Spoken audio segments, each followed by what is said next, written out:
All right, Kevin, thank you. Welcome back, everybody, to Jordan-Hare Stadium. Temperature near 70 degrees.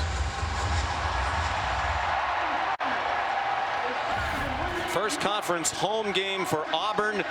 They began the year 3-0 out of conference, had the very impressive opening win at Baylor. In that win in Waco, Jackson Arnold rushed for 137 yards. They're hoping to get back to more of that tonight. The losses at Oklahoma when they yielded 9 sacks. Last week at Texas A&M, Hugh Freeze called that about as bad a performance as he's ever been connected to as a head football coach. Now 15 years as a head coach. They had just 177 yards of offense. The Georgia Bulldogs 4-1 had the signature win at Tennessee in week 3. They trailed 5 different times in that game, rallied to win in overtime, but then lost at home to Alabama despite shutting out the Tide in the second half. That ended a 33-game home winning streak between the Hedges. Returned to the win column last week. Their 16th straight win head-to-head against Kentucky. Dealing with some injury issues along the offensive line, which we'll chronicle in a moment when we check in with Molly McGrath. Georgia taking the field. A little more than a 3-hour drive from their campus in Athens, Georgia. This is the Papa John's kickoff. Georgia leads the all-time series 65-56. There have been 8 ties. Last year, Hugh Freeze took the Tigers to Athens. Georgia led from start to finish in a 31-13 Dogs victory.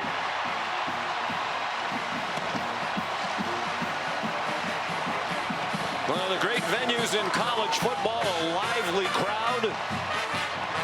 The 18th straight home sellout. That is the Auburn record.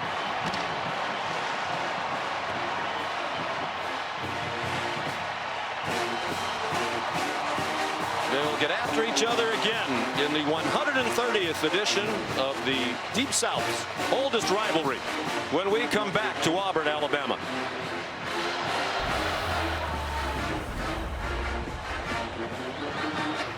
Back inside Jordan-Hare Stadium. Let's go down to the field. Here's Molly McGrath with Kirby Smart.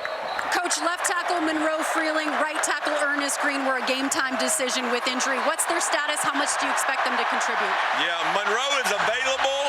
If we need him, he can play. Ernest is not available, so we'll be starting without them both. How does your offensive line find success against this Auburn pass rush? We got to block them, and we got to stay out third and long. Thank you, Coach. Thank you. Sean. All right, Molly, thank you. They've been dealing with injuries to that offensive line throughout the season. They've had 5 different starting line combinations through the first 5 games, and tonight will be the 6th. But they'll wait as Georgia won the toss and deferred, so Auburn elected to receive the opening kickoff. Hugh Freeze will get that struggling offense out there, led by Jackson Arnold. Peyton Woodring will kick off. Rayshawn Pleasant, dangerous return man back deep. He's already brought one back for a score this year in that opener at Baylor. No chance to bring that one back. So here's Jackson Arnold, 65% completions. The problem has been the sacks. He's been sacked 20 times in 5 games. As a team, they've given up 21. And that started the weekend leading the country in most sacks allowed. And he's got to do a better job of being more decisive. That was a big point of emphasis throughout the bye week, getting rid of the football quickly and accurately when those guys uncover. Jeremiah Cobb, the running back. They hand it off on a jet sweep to Eric Singleton. And a nifty play to start the game. 15 yards. Kyron Jones knocked him out, and they'll go quickly with tempo. Another thing Hugh Freeze said they might go to more often tonight. They are going to simplify their offensive plan. He said they've scaled back a little bit with the passing concepts they're carrying and the amount of run plays they'll carry as well. They want to do less better, and they feel like tempo can help them with that as well. And a lot of offensive penalties. They're hoping that being at home, that will change. Singleton again, an Atlanta, Georgia native, and a transfer from Georgia Tech. He got 4, and again they're going to line up quickly.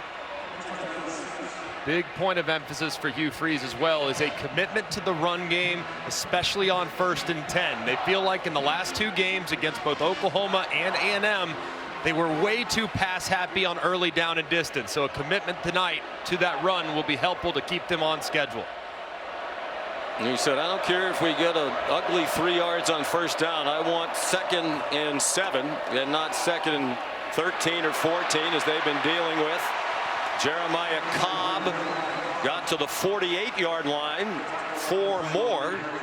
And here is the 3rd down and short. They were 0 for 13 on 3rd down last week at Texas A&M, and including the game at Oklahoma, they're 3 for 28 in conference play. Awful, just under 11%. And most of the time it's because they've been in 3rd and long, so these 3rd and shorts have been few and far between. Yeah, the average in those 2 games to go was 11.2 yards. Brandon Frazier, the tight end, to the Georgia 45 and a 1st down. Another tackle made by the safety, Kyron Jones. 7 yards and a 1st down. And a good job here.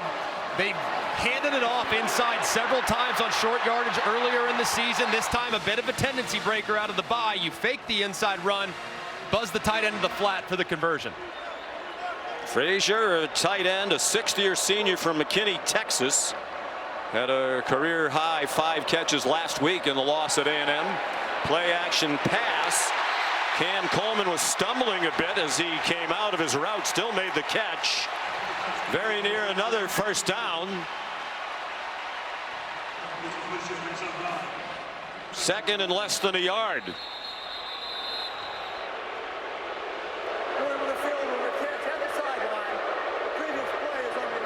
Ken Williamson is the referee tonight.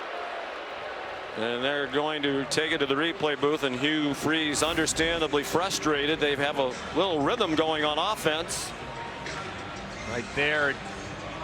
Does he ever see the nose of that ball touch the ground? Feet are in bounds, that's established, but does he secure the catch?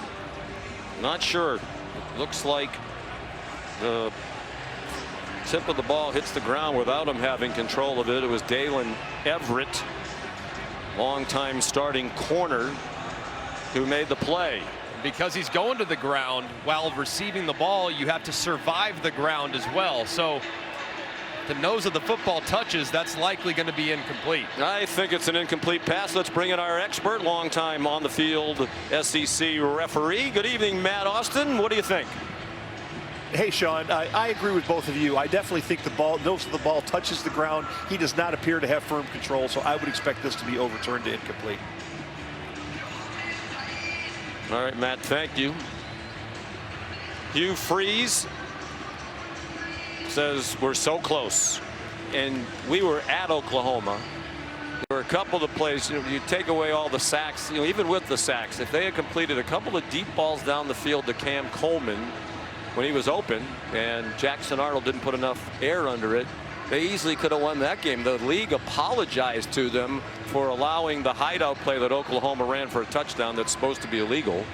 They are close, but close doesn't get it done, especially when you're on the hot seat as he seems to be. Yeah, not in this league. I mean, close doesn't count. It's just every single game in the SEC right now seems like it comes down to the wire. So those pivotal moments, you can't leave big plays on the field. And Hugh Freeze loves his team. I mean, he really likes his personnel. He thinks they've improved in every possible way. Now it's about learning how to finish. And that's where they're trying to take that next step. Looked like pretty clearly an incomplete pass. It's taking an awful long time for Kevin Holmes in the replay booth. Hugh Freeze is the play caller. Here comes the verdict from Ken Williamson. After further review, the pass has been ruled incomplete.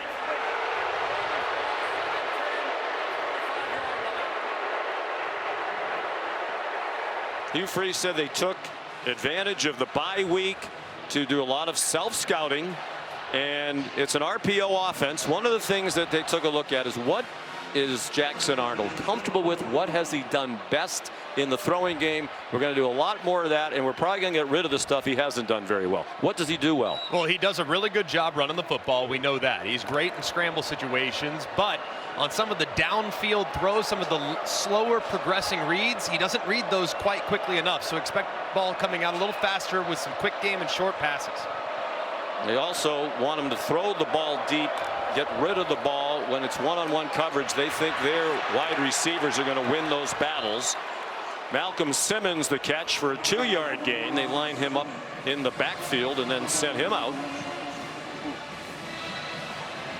So it's 3rd down, the incomplete pass, and the stoppage seems to have stopped a little momentum here for Auburn and certainly diminished the crowd noise. Already better, already more 3rd down conversions than last week. And probably 4-down territory here, knowing that Alex McPherson's distance from the field goal is not great. Over the middle and spinning for a 1st down is Perry Thompson. Chris Cole made the tackle. They got 11. They have another 3rd down conversion. That 0 for 13 on 3rd down last week was the first time they went 0 for in a game on 3rd down since 2006. And 0 for 7 against Georgia. Short pass, and Singleton goes out of bounds at the 29, shoved out by Dalen Everett. You look at that play right there, it's going to go down as passing yards, but that's essentially a run play. It's basically triple option. Jackson Arnold's reading the end man line of scrimmage. If he stays tight, he pulls it and throws it to what would be his pitch man in the veer. This is a recurring theme for the Georgia defense. Opposing quarterbacks have come out firing, and successfully so. Tennessee, Alabama, even Kentucky last week had success throwing the ball in the first half. Turning the corner, Jeremiah Cobb. He's out of bounds a yard shy of the 1st down against Glenn Schumann's defense. He's the defensive coordinator, 35 years old, with a lot of input, obviously, from Kirby Smart. There are the numbers we're talking about. Joey Aguilar, Tennessee, hit his first 14 passes. They went up and down the field early. Alabama converted its first 8 3rd downs in its win 2 weeks ago between the hedges.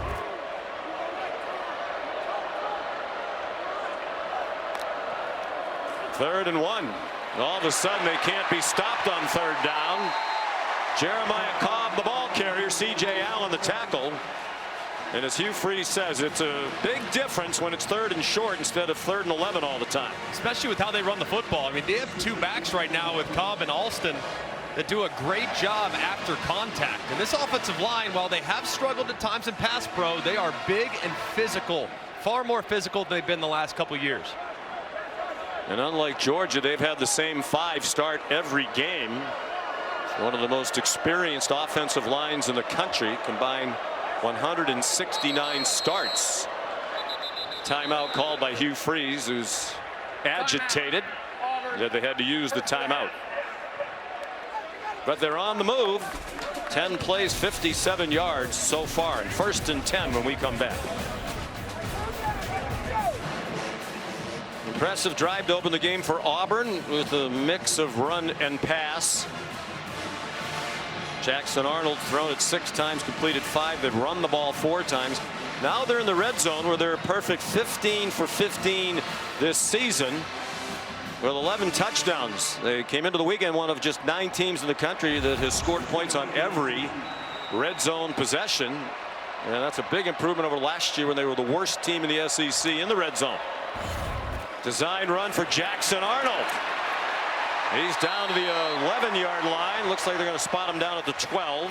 Credit Raylan Wilson with the tackle after a 6-yard pickup for the 21-year-old junior from Denton, Texas. First year here at Auburn as a transfer from Oklahoma, where he spent 2 years. One thing you also always got to be aware of with Auburn, if they get Cam Coleman in the red zone in a one-on-one situation, they're throwing a fade towards him. So you're going to take a shot. Just about 1 out of every 3 throws is going in his direction if he gets single coverage. Looks like they are tilting the safety over in Coleman's direction to the top of your screen. Here's Arnold again. Stopped just short of the 8-yard line, which he needed to reach for the first down. Xavier McLeod made the tackle. So they've already converted 3 third downs on this drive, as many as Hugh Freeze's team had in the first 2 SEC games at Oklahoma and A&M when they went a combined 3 for 28. And a consistent theme on 2 of those 3 third down conversions were all third down or 2 or less. Another opportunity here, probably thinking run game. Quarterback run's been their friend these last couple plays. Arnold's 6'1", 219. They have 3 tight ends on the field. It is Arnold again. He lunges ahead for the first down.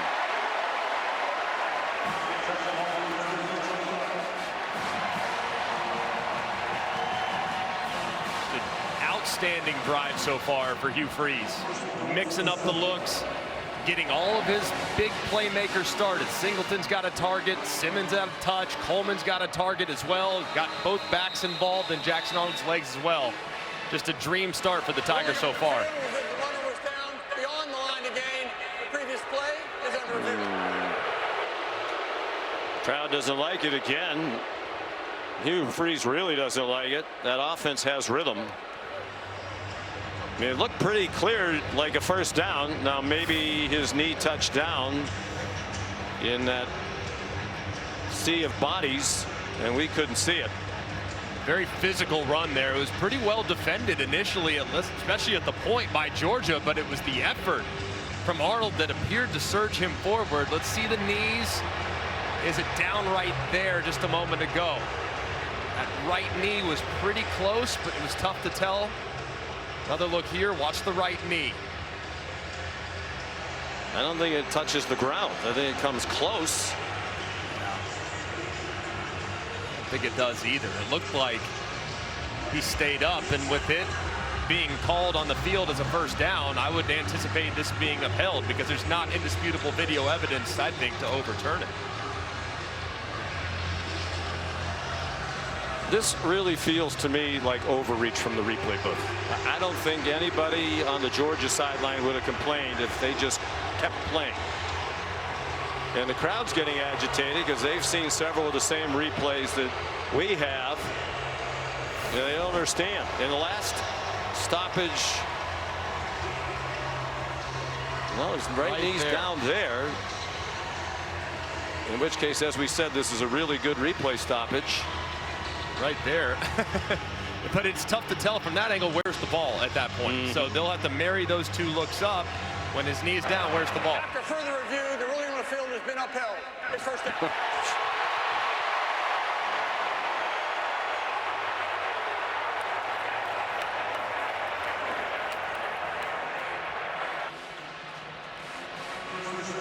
Gunnar Stockton still waiting for his turn. This is a 7-minute long drive.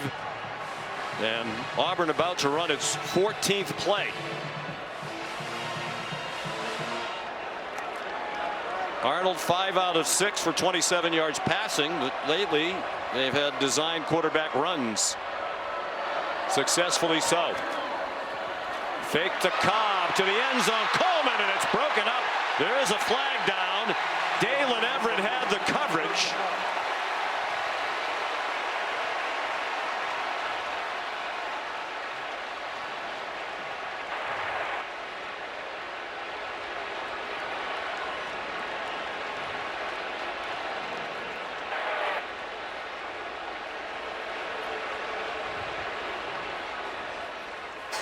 Defense number 6.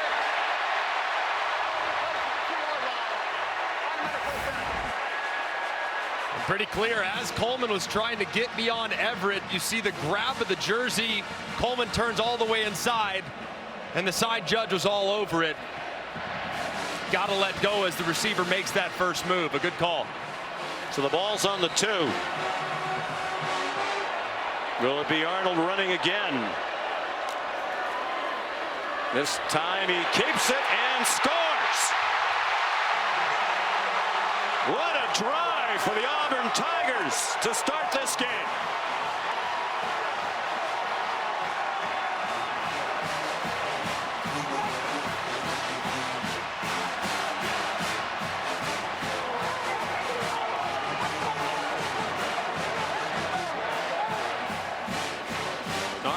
sixth rushing touchdown of the season. This is their sixth game of the year. Give Hugh Freeze credit. Spent a lot of time delving into that offense, made some changes. And that was a very well called and well executed drive. 14 plays, 75 yards, 7:17 off the clock. Alex McPherson's extra point makes it 7-0.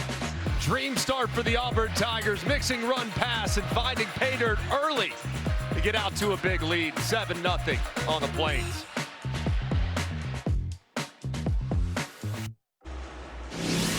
Capital One cardholders can redeem their credit card rewards for tickets to exclusive events and experiences on Capital One Entertainment. Scan the code to learn more.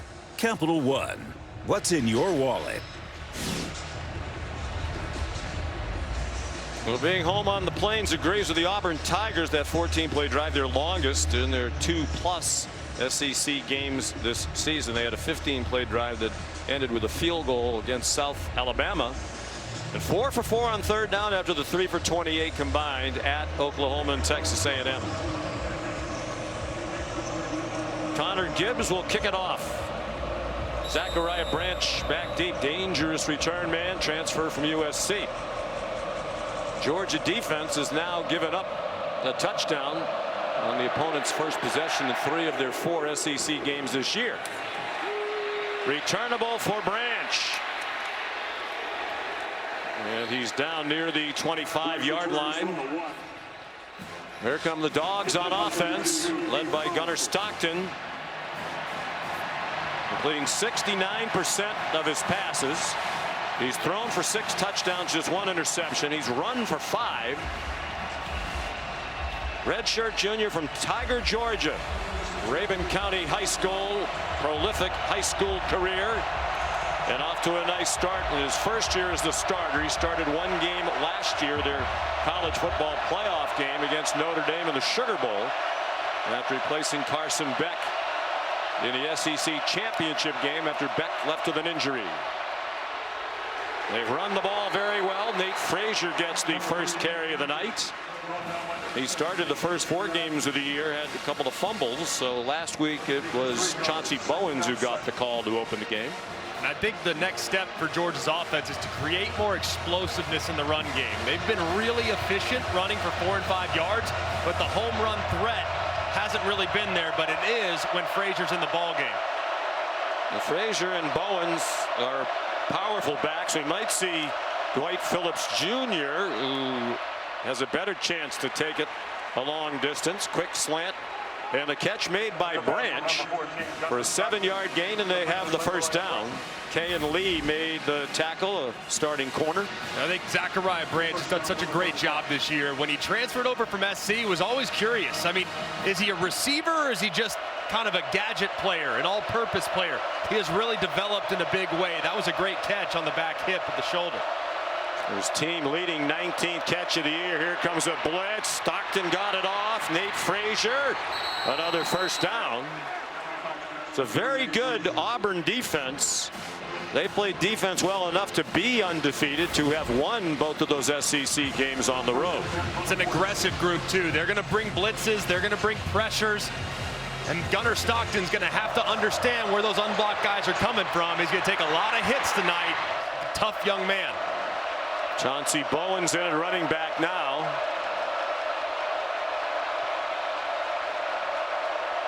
Oscar Delp, a tight end, went in motion and blasted his Stockton back at the 36. Robert Woodyard leveled him, and Stockton did very well to hang on to the ball. And I don't know what Bowens is doing. Look at this. I mean, his vision's over here. He doesn't keep track of the guy that he's responsible for in protection. He's out the gate to the right. He completely forgets he's got to block. Help your quarterback. Stockton thinks he's protecting, gets nailed. Woodyard laid the lumber on Stockton. Here's a quick pass to Branch, and he's stacked up, led by Xavier Atkins, sophomore from Houston. First year here, he was a big player on the LSU defense last season. He's been a star here, the leading tackler One of the best defenses in the country.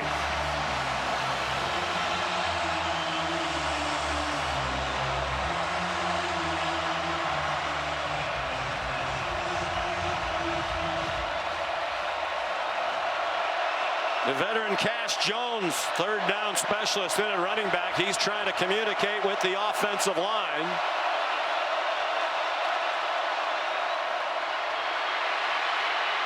Keldrick Falk put the pressure on. Stockton got it off, incomplete.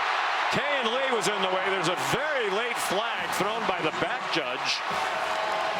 Offensive pass interference is his preliminary signal, and Hugh Freeze will turn that down.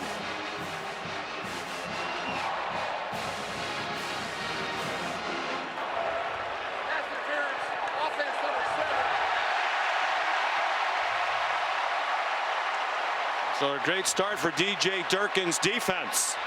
Outstanding start. You get a couple big hits on the quarterback, have an effect on him, do a great job of establishing kind of that aggressive mentality they want to play with tonight. One of the best punters in the country, Brett Thorson, the 25-year-old Australian, will punt it to Malcolm Simmons. Simmons from the 10. Good return. He approached the 25, a 13-yard return of a 51-yard punt. Chris Cole made the tackle. Robert Woodyard, first-year starter, junior from Mobile. One of the biggest hits of the season so far.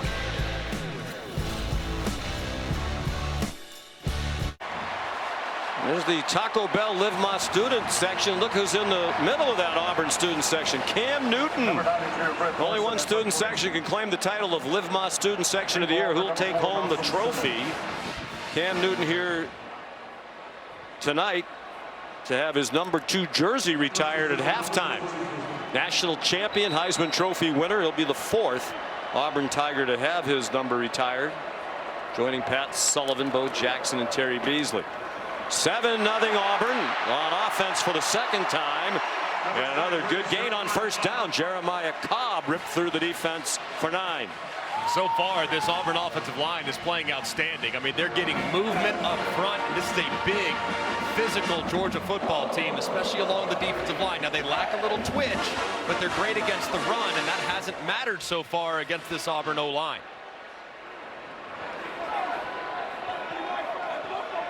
They don't have the same depth. Very few teams do in this day and age of college football with the transfer portal. Not the same depth on defense, particularly up front. And it's been a secondary that hasn't played up to the usual standard. There's a flag. DeMello Jones is going to be called for pass interference on Eric Singleton.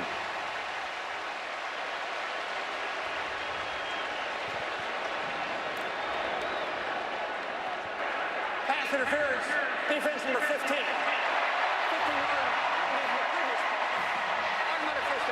Jones part of a rotation at cornerback for Kirby Smart and Glenn Schumann. And the correct call, because Jones never turns around and tries to play the ball, initiates that contact, and that's a good job there by Jackson Arnold. When he missed throws against Oklahoma that could have won them the game, he overthrew the receiver, never gave him a chance.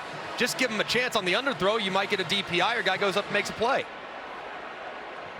That's what we said earlier. Hugh Freeze told them, don't hang on to the ball. If it's one-on-one coverage, throw the ball out there. Our guys will make the play. It's one of the reasons they were so pass heavy to start the year. They have an excellent group of receivers. Their best player is Cam Coleman. So you can understand why Hugh Freeze would want to throw the ball with regularity, but Arnold kept taking sacks. He throws it intended for Frazier, and it falls incomplete. Arnold has not thrown an interception this year. He has now gone 295 straight passes without an interception.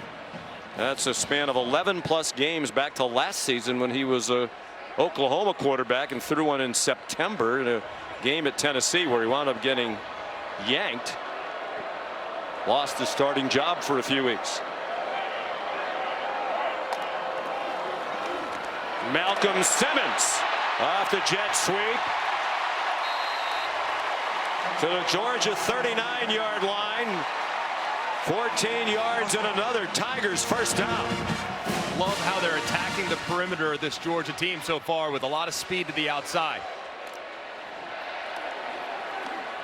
Arnold, good catch by Coleman on a ball thrown behind him.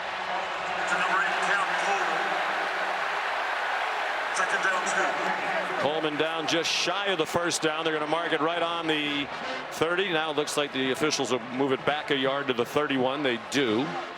8 yards on the completion to Coleman. Preseason first team All SEC after a magnificent freshman season last year.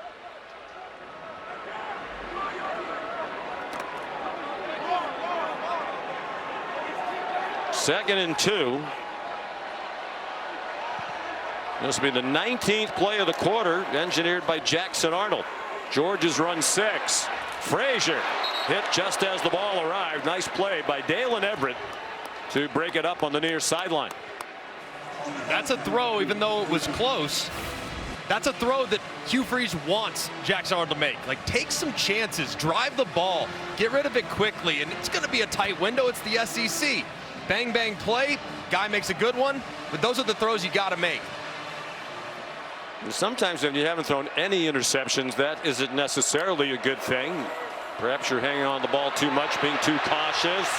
Jeremiah Cobb, first down, turn the corner. They're going to mark him out at the 25-yard line.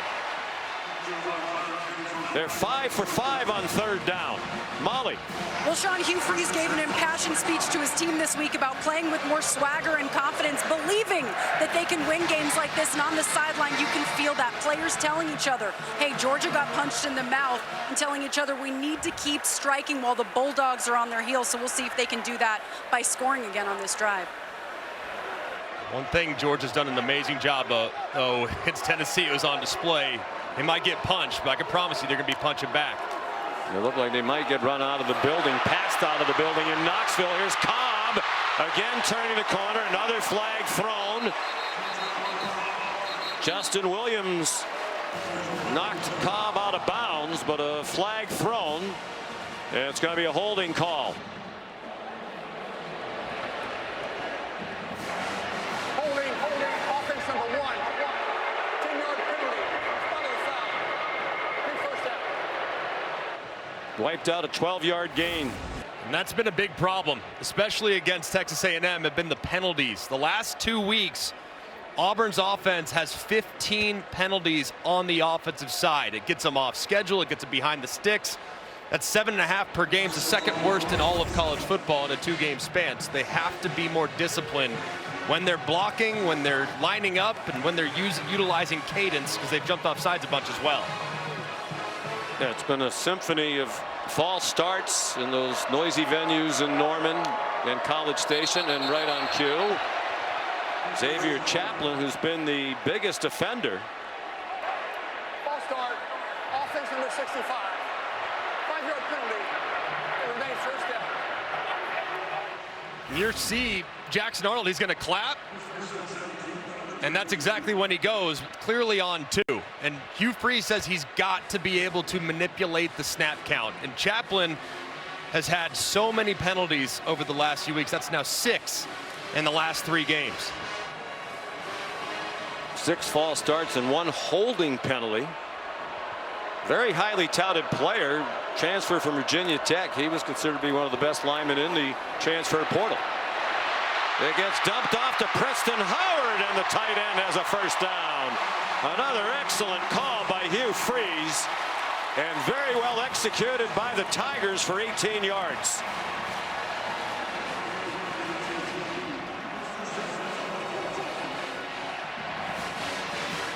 Glenn Schumann searching for answers. That play a moment ago was just terrific, too, by Jackson Arnold. Glenn Schumann decides to bring a blitz. Jackson Arnold knows he's not got enough guys in protection. He's got to get rid of it quickly. He does, and it leads to a big play. That's the 3rd catch of the season for Howard, a transfer from Maryland. Play action pass. Coleman. Good tackle to take him across the sideline near the 7 by DeMello Jones. On the last play of a first quarter, dominated by the Auburn Tigers. They had the ball for 11 minutes, 34 seconds. 23 plays to 6. And on the scoreboard, 7-0. ESPN's presentation of college football on ABC will return after this message and a word from our ABC stations. Welcome back inside Jordan-Hare Stadium, Auburn, Alabama. First conference home game for Auburn. Very impressive. The Tigers dominating that first quarter, leading Georgia 7-0. And they're inside the 10 again. They're at the 6-yard line, looking at 2nd down and 2. Sean McDonough, Greg McElroy, and Molly McGrath. What do you think Hugh Freeze does here? I think you just keep it on the ground. This offensive line has answered the challenge, and they have been moving a big physical Georgia defensive line all throughout that first 15 minutes. Tamari Alston's the running back. They tried to fool Georgia with his carry. They weren't fooled. Nice play by Quintavious Johnson for a 3-yard loss. 3rd down. I mean, you know where you want to go in the red zone. It's Cam Coleman all day long. Cam Coleman at 6'3", 205, 210 pounds. If you get a matchup with him, that's the guy you want to target on a back shoulder or a fade. He's up top of the screen. They can get another 1st down at the 4-yard line. Alston. He got flattened as he tried to turn the corner. DeMello Jones up from the corner. C.J. Allen, their outstanding linebacker, their leading tackler, veteran for coaches Schumann and Smart. Here comes the field goal team. First time they did not convert on 3rd down tonight. So there's Alex McPherson, still coming back from the serious health battles he had for the last year plus. Ulcerative colitis, Crohn's disease, had his large intestine removed, and that one is just barely good from 25 yards. He's now made all 20 of his field goals in his career inside of 40. That one didn't have much room to spare. But great to see him back. Obviously, he's still trying to gain the weight back. At one point, he was down to 105 pounds. That leg getting stronger and stronger with the rest of his body. Here's Molly.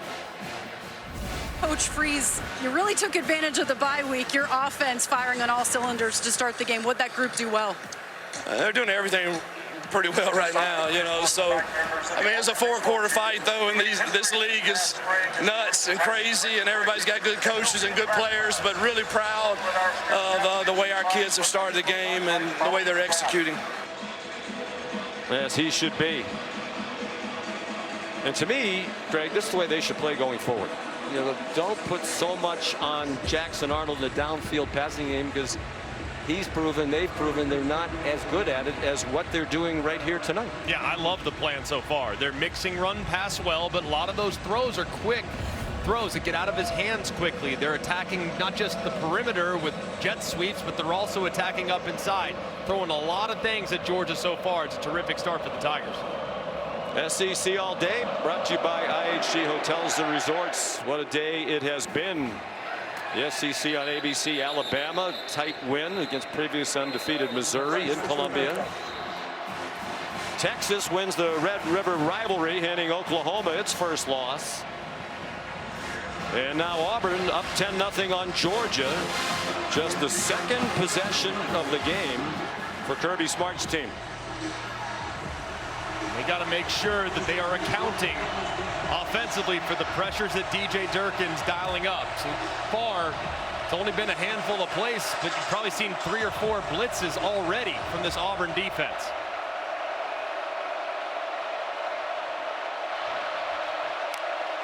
They had the ball for 6 plays on their opening possession. Here's Chauncey Bowens trying to bounce outside. He got stopped by Xavier Atkins.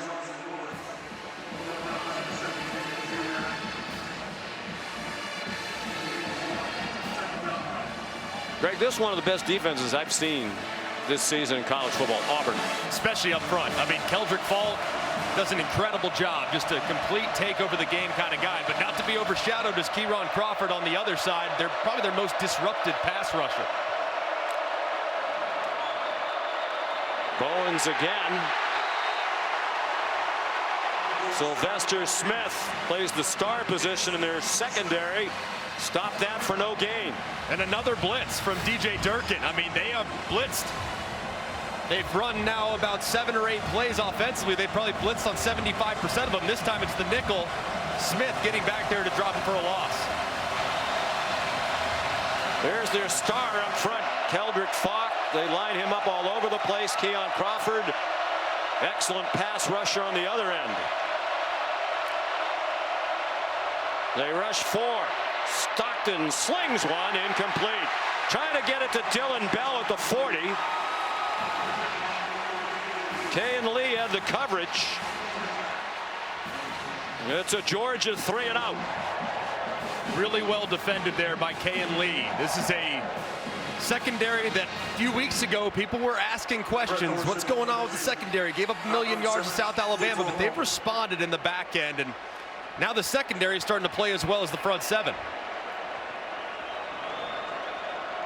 Now Thorson, 51-yard punt the first time. This one's very high in the air. Malcolm Simmons a fair catch at the 28-yard line. 46-yard punt. Everything going well for the Auburn Tigers, playing well on both sides of the ball. You're watching ABC Saturday Night Football, presented by Capital One. More great college football action tonight over on ESPN, 10:15 Eastern Time. 21st ranked Arizona State against Utah. Both teams are 4-1 and coming off bye weeks. The Sun Devils will have to play without their starting quarterback Sam Levitt, who's been ruled out. So Jeff Sims will get the start. At his 3rd different school, he started games for Georgia Tech and Nebraska tonight for Sparky. Jackson Arnold and Auburn moved the ball nicely on 2 drives. Now a deep shot for Cam Coleman, and it's broken up by Ellis Robinson. Kind of had a feeling with the success they've had running the ball and in the short passing game, they might take a shot here sooner or later. Yeah, it was only a matter of time. Those safeties going to start to get nosy, which means these corners for Georgia are going to have to step up, and that's a great job there by Robinson, playing the ball and somehow finding a way to rip it away from the strong hands of Cam Coleman.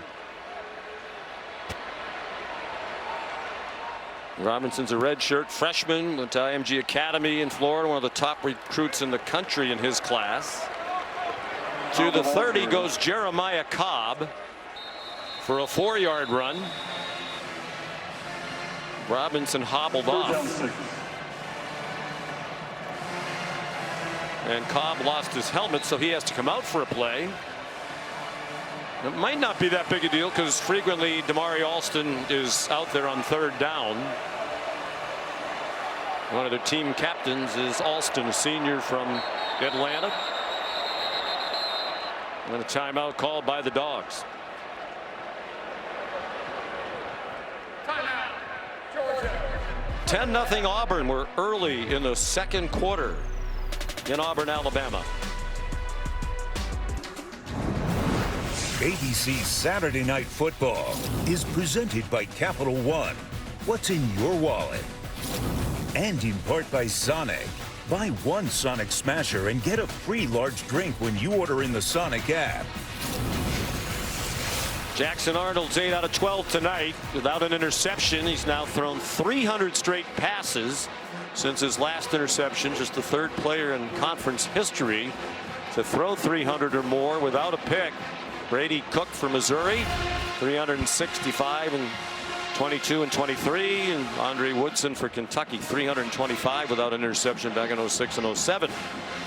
It's a tremendously impressive run. Even things just get tipped up in the air and intercepted sometimes. They're pretty remarkable. It's over a 12-game span now. It goes back to last season, game in September at Tennessee for Oklahoma. He hasn't thrown an interception in a year, more than a year.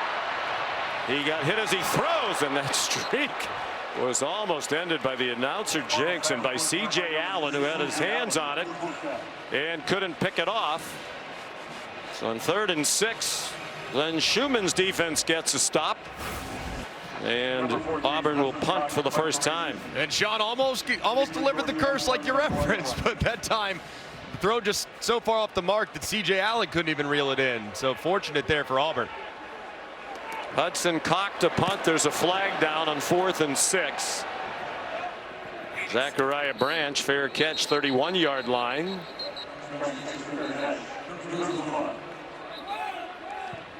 Going to be against Auburn for a false start, illegal procedure, and Ken Williamson looking at Kirby Smart. Illegal formation, kicking team, 1 to 4 players lined on the backfield. A 5-yard penalty will be enforced from the end of the return.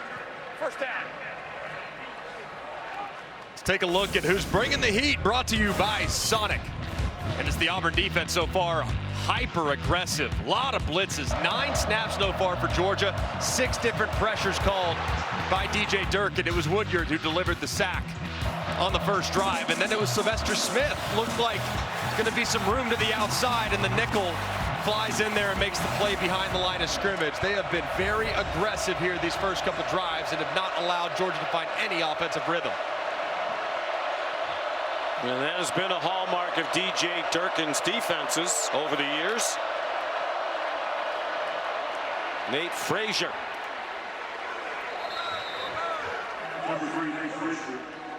Good for a 4-yard gain.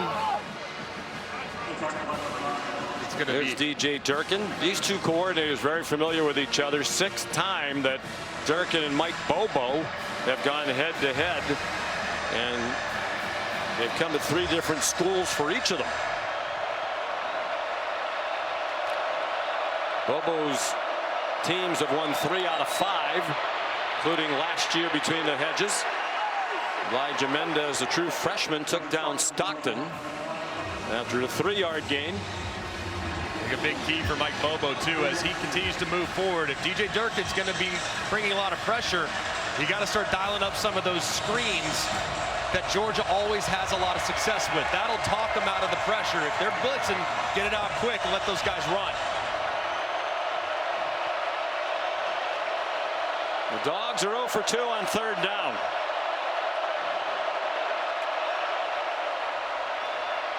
Stockton is escaping back at the 35. Got away from Keldrick Falk. Well, they still got him down. Elijah Mendez. But how did Stockton get away from the first hit from Falk? Yeah, that's Falk working against the backup right tackle, Bo Hewley, who just gets beat right inside, and miraculously Stockton's able to stay on his feet. But another big stop for the Auburn defense. And they're lined up as if to punt.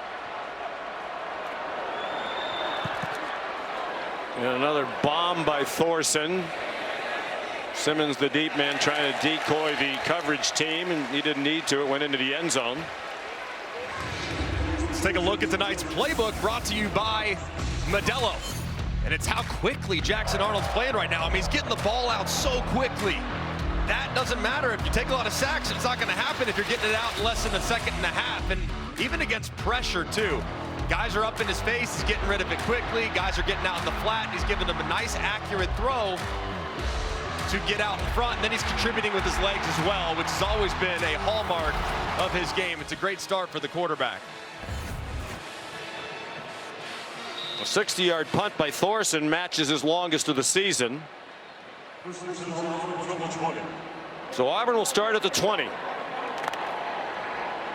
Saw the numbers for Arnold, 8 out of 13 for 61 throwing. And he's rushed 4 times for 13 yards.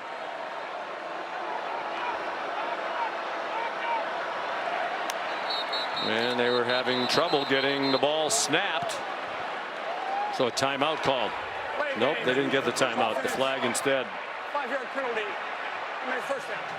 Well, that's pretty rough. Right after a change of possession, you don't get the ball snapped. Especially knowing how much Hugh Freeze has made it a point of emphasis this week to stay on schedule. Don't make critical mistakes, especially pre-snap penalties, which have really plagued them these last couple games. I think if Hugh could have chewed on the play sheet, he would have. Spends a lot of time on that sheet. Eric Singleton the catch, got the penalty yardage back plus a couple. Another example of one of those quick throws from Jackson Arnold, and so far just Auburn dominating time of possession. You got to think at some point that snap exposure for Georgia's defense will start to take hold against a physical run game.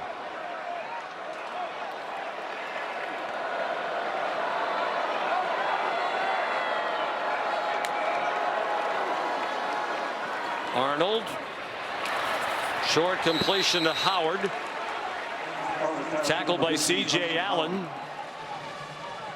2 yards on that play. Here comes 3rd down and 6. One thing a lot of teams have done against Georgia, Georgia does a great job of substituting their personnel on 3rd down to get their fast players on. Auburn goes to the line with tempo, so they can't make that substitution. And they convert. Ryan G. Another catch by a tight end. That one for a 1st down. And another example of Jackson Arnold knowing that there's pressure, knowing there's an unblocked defender, and the ball's out before those guys ever have a chance to blitz and make an impact on the throw. He's playing very fast tonight. His eyes have been great, and he's been extremely decisive.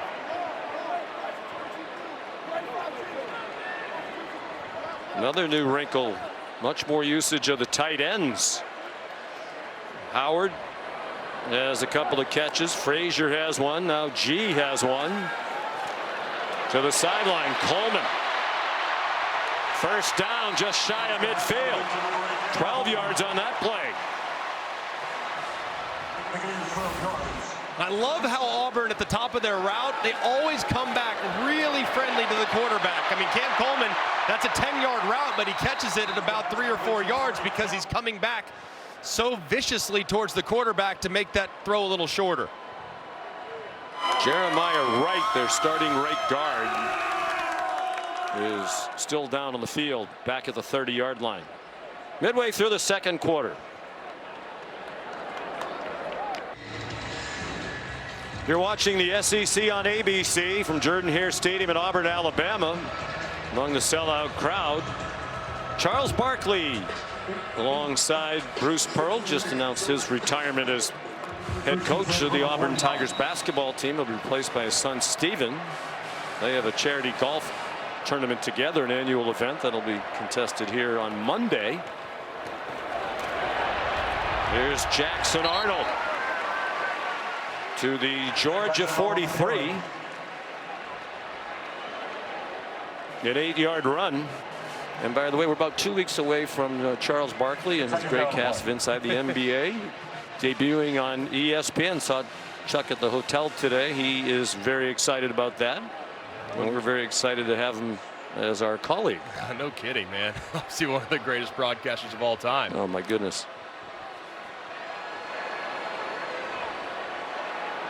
Second down and 1. Play clock down to 3. Damari Alston straight ahead for the 1st down. And Chuck, as usual, making friends everywhere he goes. I've never seen anybody who's as well known as he is, who's more gracious with his time, stopping for a picture, an autograph, and whoever asks.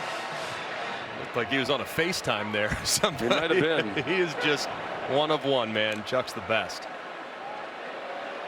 A lot of Auburn royalty here tonight. We saw Cam Newton. He'll have his number retired at halftime. Frank Thomas, the Hall of Fame baseball player, is here tonight as well.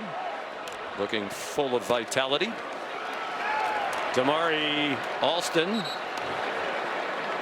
will head for a 2-yard gain. I think it's going to be really big here for Glenn Schumann and Kirby Smart defensively. They're one of the best, and Hugh Freeze will tell you this, anyone will tell you this, of making adjustments in game. Hey, they're hitting us with this, guys, let's adjust to this. They do a great job of playing cat and mouse, but so far some of the things he's dialed up with pressures in particular, they've been unsuccessful. So expect them now maybe up front to move a little bit with their defensive line, see if they can get this Auburn offensive line off track.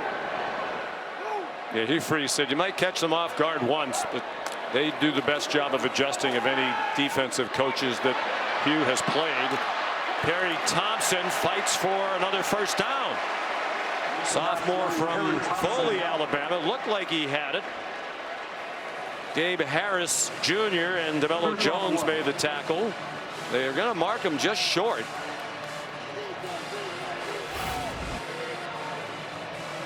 Progressive pylon cam.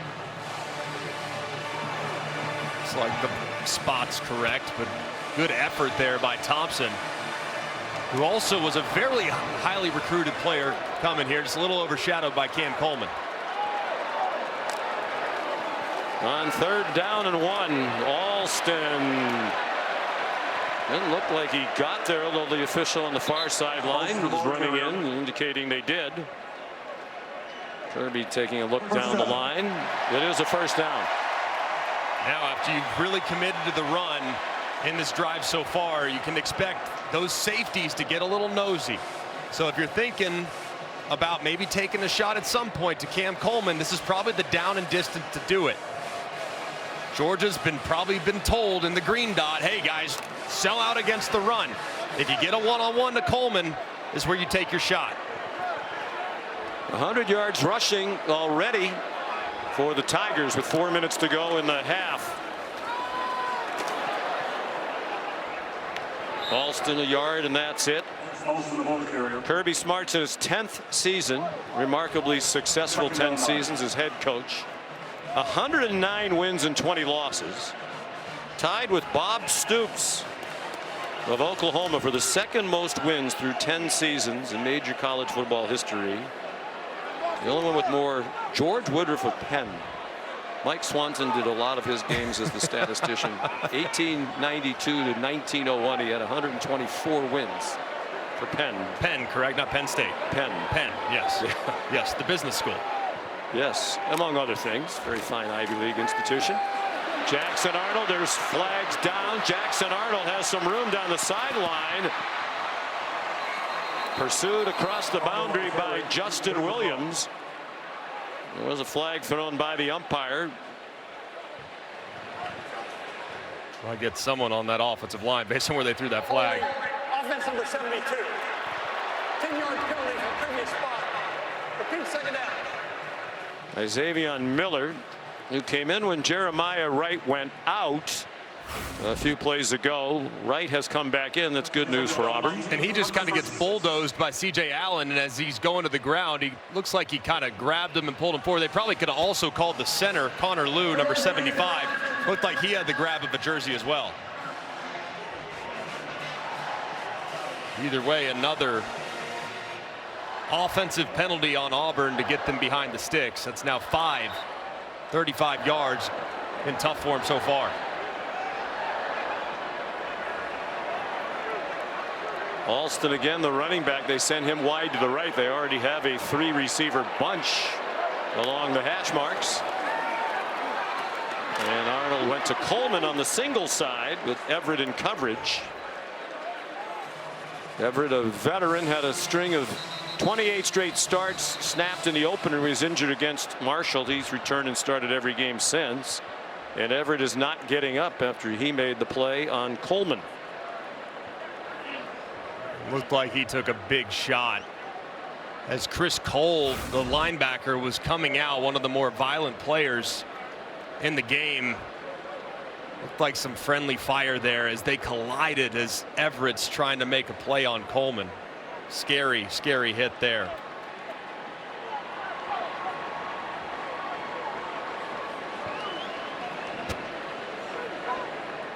It's a secondary that's had an up and down year. Everett, one of the returning stalwarts. He was the MVP of their SEC championship game win the end of last season against Texas. He had a couple of interceptions in that game. While they roll a lot of guys in the secondary, they always play a ton of people, but Everett is without question their best cover corner, and him potentially being out could be really significant, especially knowing the quality of the wideouts Auburn has at their disposal. Everett back on his feet now. As he walks off, we'll check in quickly with Kevin Nagandi. Sean, Ford halftime report just minutes away with Booger McFarland. Another week, another featuring a couple of upsets of top 10 teams, right? But it's how Indiana dominated Oregon. We'll have Kurt Signetti reaction coming your way and highlights, of course, of Oklahoma losing to Texas. LSU right now off the bye. Book, what are you seeing from their offense? Offense still a little stagnant here, but I love the play. 6-7, Trey Green, throw it up, let him go get it. Garrett Nussmeier, the touchdown, 10-7 right now. Tigers on the SEC Network. Sean, back to you. All right, Kevin Booger, thank you. Hugh Freeze made the point yesterday when we visited. He thinks the SEC, and I agree with him, is wide open. You know, it's not like the stretch of many years here in recent years when Georgia or Alabama clearly look to be, or those two look to be ahead of everybody else. This looks like any number of teams could win the conference. It's as deep and as competitive as I've ever seen it. And the margins between all the teams, I mean, 1 through 12 are outrageously slim. Jackson Arnold's completed his last 6 passes. 3rd down and 14. He pulls it down and runs. Jackson Arnold still on his feet inside the 5-yard line.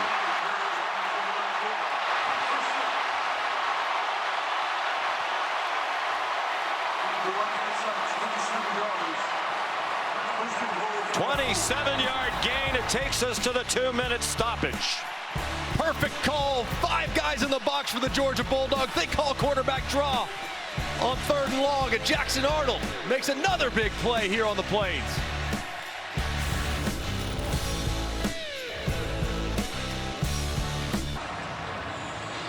Let's take a look at that 3rd down conversion a moment ago. You have 5 guys up front defensively. You got 6 blockers. You can take off.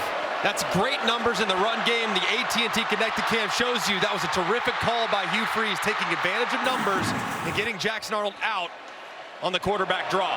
And 1st and goal from the 4, 2 minutes to go in the half. Leading 10-0, trying to pad it. Damari Alston stacked up. If you're Georgia, would you use some timeouts? Yeah, you might start thinking about it here. They also get the ball coming out of the 2nd half, so massive here for Kirby Smart and Glenn Schumann. If they could somehow hold Auburn to a field goal and somehow steal points before the half, it would completely swing the momentum of this game. Well, Auburn in those first 2 conference games, both on the road, tough places to play against teams that are now in the top 10 of the country. They averaged 232 yards per game against Oklahoma and A&M. They have 237 tonight. They thought being at home would be a big difference maker, maybe help cut down on the penalties. So many of them impacted by the crowd noise on the road. And I just think the play calling has given them a better chance to succeed. Not throwing it around as much. More of a short passing game and then the occasional deep throw. But the reads have been simple. That's what I like so much about the plan. The reads have been very simple and easy for Jackson Arnold to get through. So he's getting through them very quickly and getting to his receivers in space where they can run. Kirby Smart has 1 timeout left. His team's run only 12 offensive plays in this first half. Wants to get the ball back for Gunnar Stockton. Damari Alston, the running back.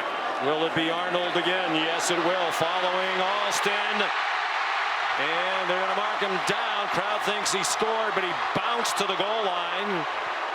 That might be better off for Auburn if they can score on 3rd down. They'll take a little more time off the clock, and they're forcing Kirby Smart to use his last timeout. Yeah, I think this is a blessing in disguise for Auburn. But that right knee is down. Does look like is the right knee down there. He does a pretty good job staying up. Elbow there. Yeah, his elbow's down, but is the ball breaking the plane? The crowd thinks so. They've seen the same replays you saw.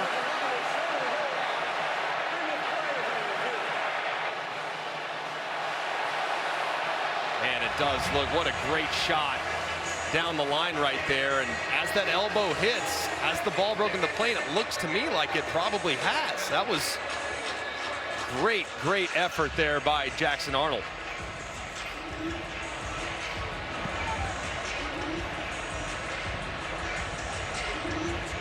So Ken Williamson over to talk with Kevin Holmes in the replay booth. When is the elbow down? Right there. Where's the ball? Is the nose of the football? Let's bring in Matt Austin. Matt, what do you think? This is as close as I've seen it in a long time. I think when the elbow first touches the grass that the ball is just slightly short, but it's blurry and it's really difficult to tell. So I think that's the key, though, Matt, is it seems like, is there enough evidence to overturn the call? Probably not, based on those looks. Yeah, I agree.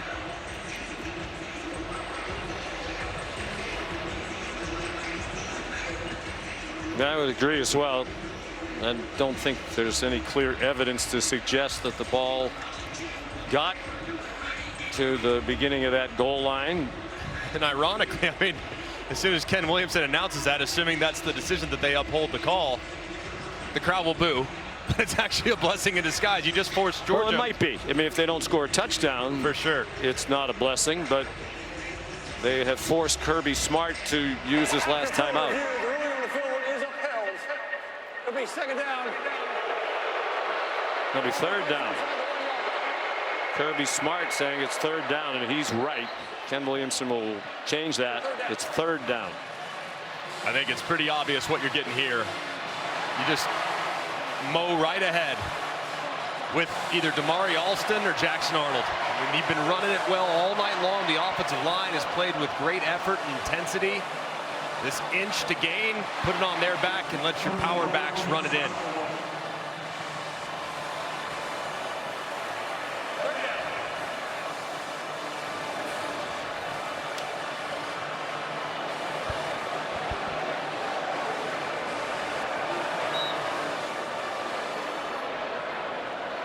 The clock is running. So because of the replay review, they didn't charge Kirby with the timeout, and now they do. So he lost a few seconds there as they wound the clock. Georgia, third and final timeout of the half. 30-second timeout.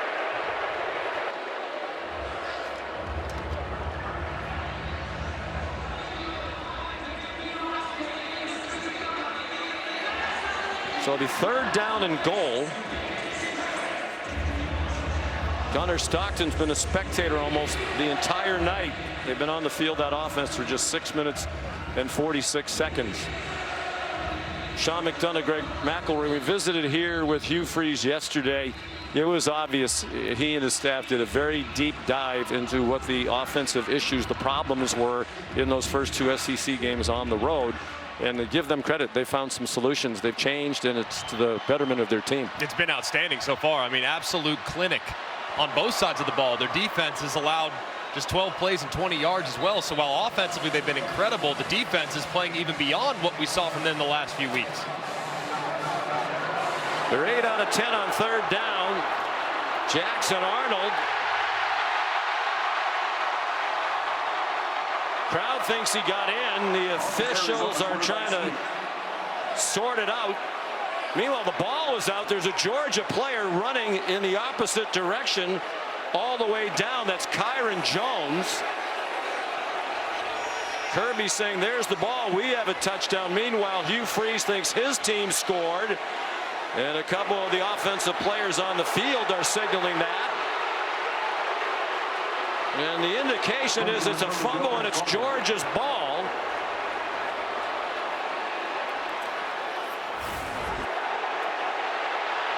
Let's look. They line up like the Philadelphia Eagles. The ball does come out. C.J. Allen punched it out. The question was, did he break the plane? Hard to tell with all those bodies in there.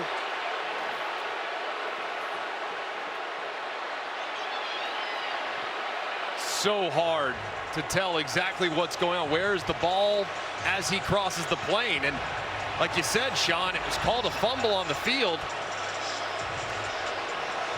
He also is never down, obviously, as he's up on top of a defender. Let's see. This will be the best view. Well, I think if you linked it up, right, the ball, unless he has the ball lower than his hip, I mean, the top of his body is comfortably across the goal line from the view down the line. The question is, when did the ball come out? looked like initially he was in. I thought he was in. I thought they were about to signal touchdown. Now, he has the ball. It's right up against his chest. I mean, his chest is comfortably across the line there, but is the ball out? You can't see it from that side because the ball's on the other side of his body. Meanwhile, the Georgia folks are probably asking if this was a fumble. I think that's a touchdown from the progressive pylon cam. That's the view where you can actually see the ball. The Georgia people would be asking if it was a fumble, why didn't the play continue? Right? I mean, he has the ball. He's across the line. That's a touchdown. Certainly looks like he has it in his possession there, but at what point is he across the goal line? It's so close. Right there. Well, he has both hands on the ball. He still has possession of the ball. He's across the line. Well, it's hard to tell there. Let's bring in Matt Austin. He's the expert. Matt, another tough one. Well, I agree with you, Sean. I really do think the ball is across. Again, it's pretty blurry when you blow it up like that, but I do think he had possession with the ball breaking the plane before it was knocked out. Well, Hugh Freeze probably feels like he's owed one. The conference apologized for not flagging the play at Oklahoma. The hideout play in which Oklahoma scored a touchdown was allowed. They ran a play that they should not have been allowed to run. The league acknowledged that. There was also a replay review early in that game when it looked like Auburn had scored a defensive touchdown on a fumble return, and it was taken back by replay, which is a dubious judgment at best. We thought they got that one wrong as well. Well, here's both angles synced up.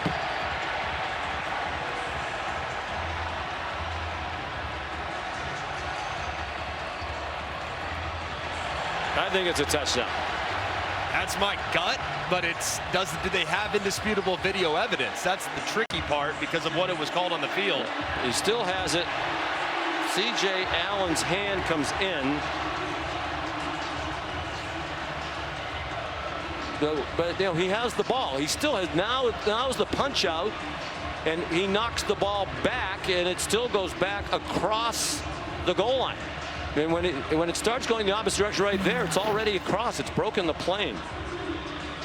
With them taking so much time looking at it, the longer it takes, the more likely you always seem to feel like it's going to be overturned and potentially ruled. Well, it shouldn't, right? It should be the other way around, because if you're overturning a call, it needs to be clear evidence to do that. That's one of the reasons the Auburn folks were upset about the defensive touchdown that got overturned.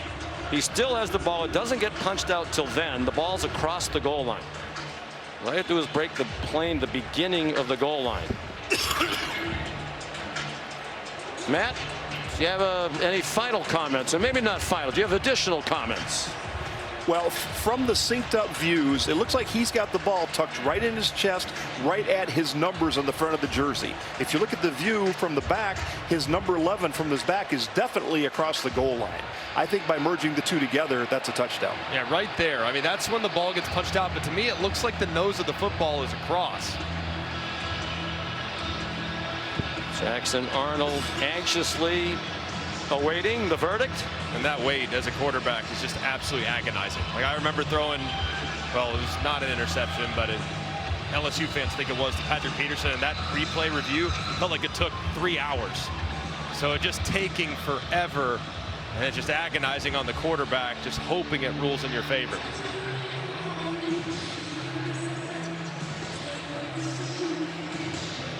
Well, this has taken a very long time. Ken Williamson with the headset off. After further review, the runner lost control of the ball prior to reaching the plane of the goal line. Oh, boy. I have no idea what they were looking at. I mean, all three of us thought that shot down the line where you can see the ball, especially when you sync it up from the other side with the top of his body, and he still has the ball. The hand backs it away, and from the other replay that we saw right down the line, the ball's across the line when the hand makes contact with the ball to punch it up. So close, and it's might not have just had enough evidence to overturn beyond all doubt. That's the protocol, beyond all doubt. And clearly the replay review, they didn't see it the way we saw it. Matt, do you have any final comments now, or do we play on? Well, I agree. I just don't think they had enough evidence. Had to go with what the call on the field was. Gunnar Stockton just trying to get them some room. Auburn does have 2 timeouts if they choose to use them, and they're going to use the first.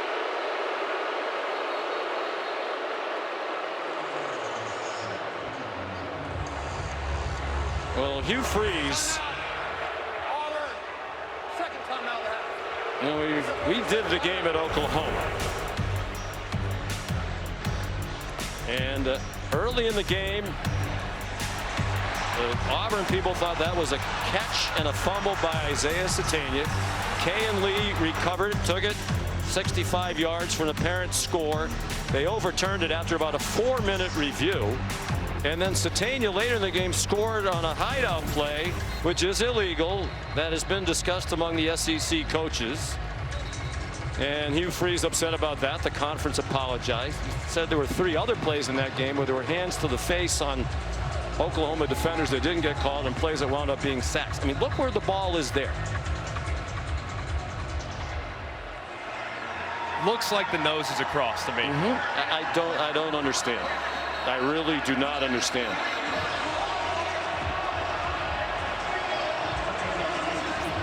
Nor do the Auburn Tigers. They have 1 timeout left.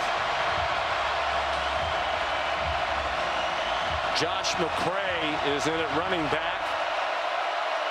Dogs need to make sure they get it out of the end zone. They go out of the gun. McCray bounces outside, delivers a stiff arm, has a first down, and goes out of bounds.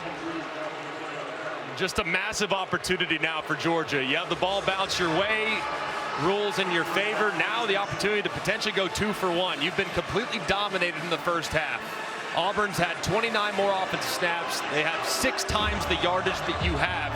And yet here you are with a chance to make it a 1-score game, getting the ball coming out. Just a massive opportunity if they decide to go 2 minutes, steal some points.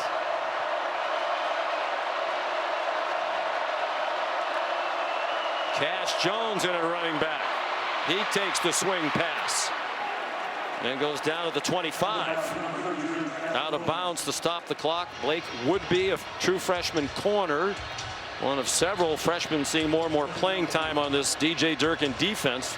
He made the tackle, and now he's out with an apparent hand injury. So now Georgia has some time with better field position. They want to try to be a little bit more aggressive moving the ball down the field. Got to hold up in protection, though, because so far some of the blitzes that Durkin has dialed up, they've gotten home and they've hit the quarterback several times.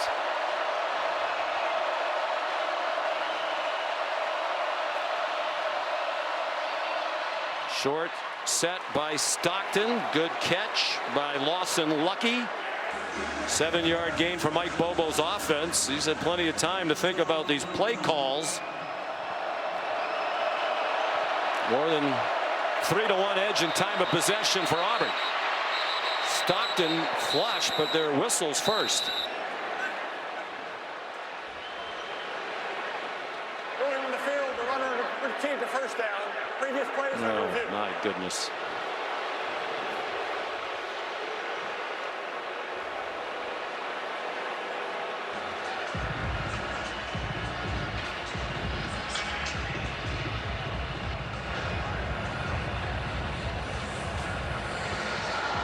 I'd like to go back to the play at the goal line again. That was ruled a fumble, and that call was upheld. My question now would be, Matt, if this is a fumble and the ball comes squirting out, I guess they're saying the whistle blew because the officials don't see the ball, but Kyron Jones never seems to go down. Well, I'm assuming that is the case. I didn't hear a whistle blow, but it is awful loud in there. But it's like when a fumble is called in the game. If you call it down, but it's a fumble, and they overrule it, you get the fumble, but you don't get the advance. It was called a fumble on the field, upheld on replay.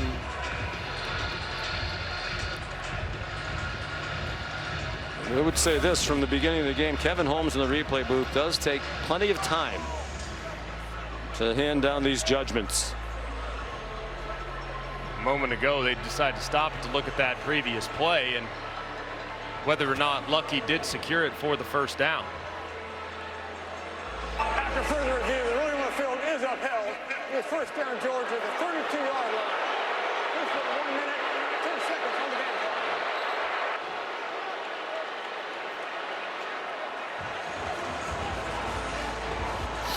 A moment like that's a pretty big advantage, too, for the offense. You can kind of recollect. You can call 2 plays. You can remind them what the goal is, what the line to gain is, where you got to get to give your field goal kicker a chance.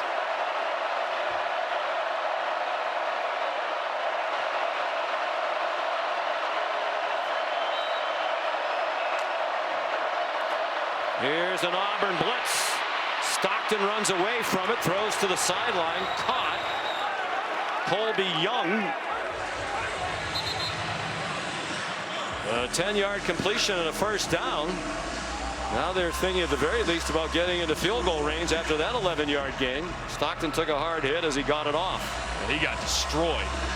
One of the Auburn defenders in pursuit. That was a great job by Stockton getting it out, but look at this big collision right there by Kayan Lee.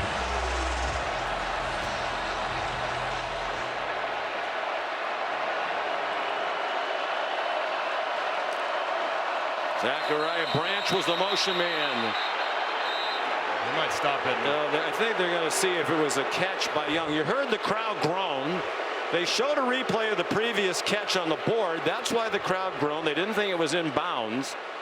Going on the field with the first down, inbounds. The previous plays under review. My goodness. But they almost snapped it again.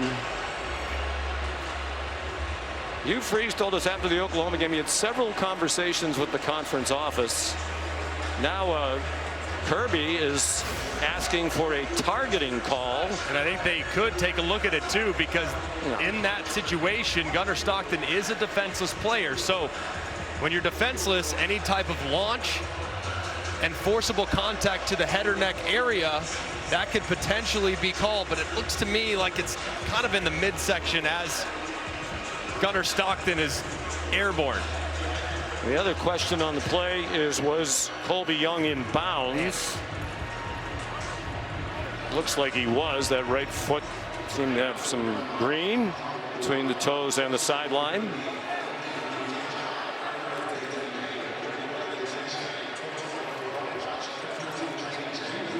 Well, Matt, some dramatic turns of events here.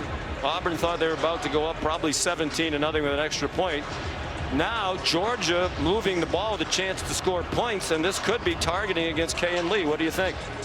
I think it is targeting. He's definitely attacking with force, and the way the quarterback's head snaps around, he obviously got him in the head neck area, so I would think this is targeting.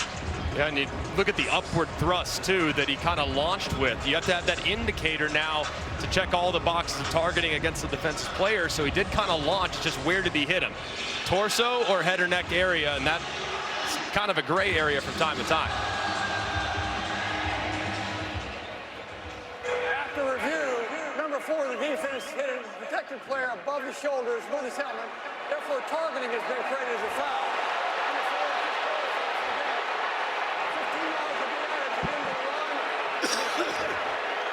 Wow, how this has turned. They thought they had a 3-score lead. They lost the ball on their first time. They did not score all season in the red zone. And now Lee, with 1:03 to go, one of their best defensive players, a starting cornerback, is out. And massive too with the 15 yards to get Georgia even closer to field goal range. So this has been a disastrous finish to the half for the Auburn Tigers. And it looked like all Georgia was trying to do is get away from the shadow of the goalpost at the other end of the field. It's the first time the Dogs have been in Auburn territory today. They've still run only 17 plays to 43 for the Tigers. Cash Jones, the running back. Woodring, their kicker, has a big leg. Stockton throws behind Lawson Lucky, who was open at the 20-yard line.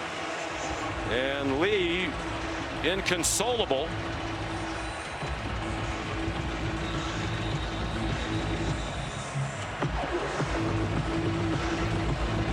And the officials are stopping the game again.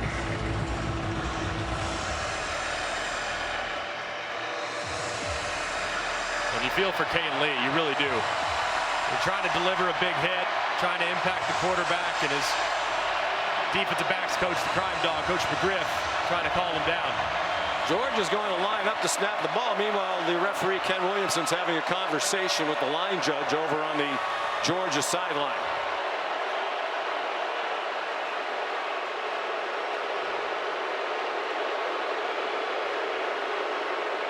Looks like down marker. They're bringing out a new down marker on the far side. I don't know if the battery died on the far side or something. Can't say I've seen that one before.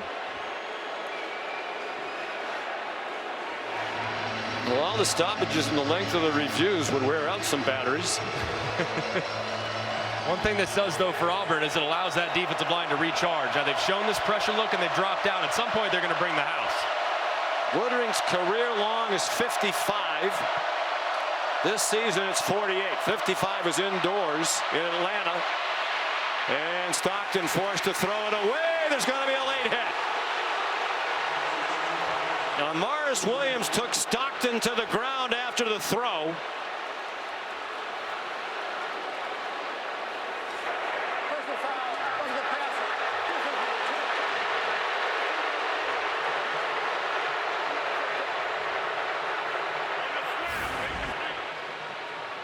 It does look like, as Williams is chasing him down, does kind of thrust him down to the ground, and that's what results in the foul. You can let him go right there. The ball's out. But because of that late push, the officials all over it. It's probably the correct call.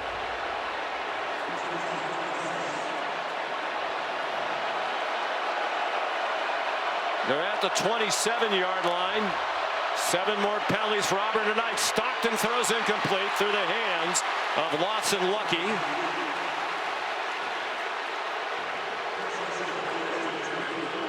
That time, Kieron Crawford coming off the edge. They've shown that walk-up look multiple times. That was the first time where they didn't drop right out of it, but makes sense. A sack probably knocks Georgia out of field goal range, so you're probably thinking pressure if you're Gunnar Stockton. Crawford's emerged as a force as a pass rusher. Team high 4 sacks. Didn't play football till his senior year in high school. Blitz off the edge. They threw the ball out to that side of the field. Rayshawn Pleasant stopped it for a short gain for Branch. There's another flag down. Looked like one of the Auburn players might have gotten a little bit of a head start, might have jumped in the neutral zone.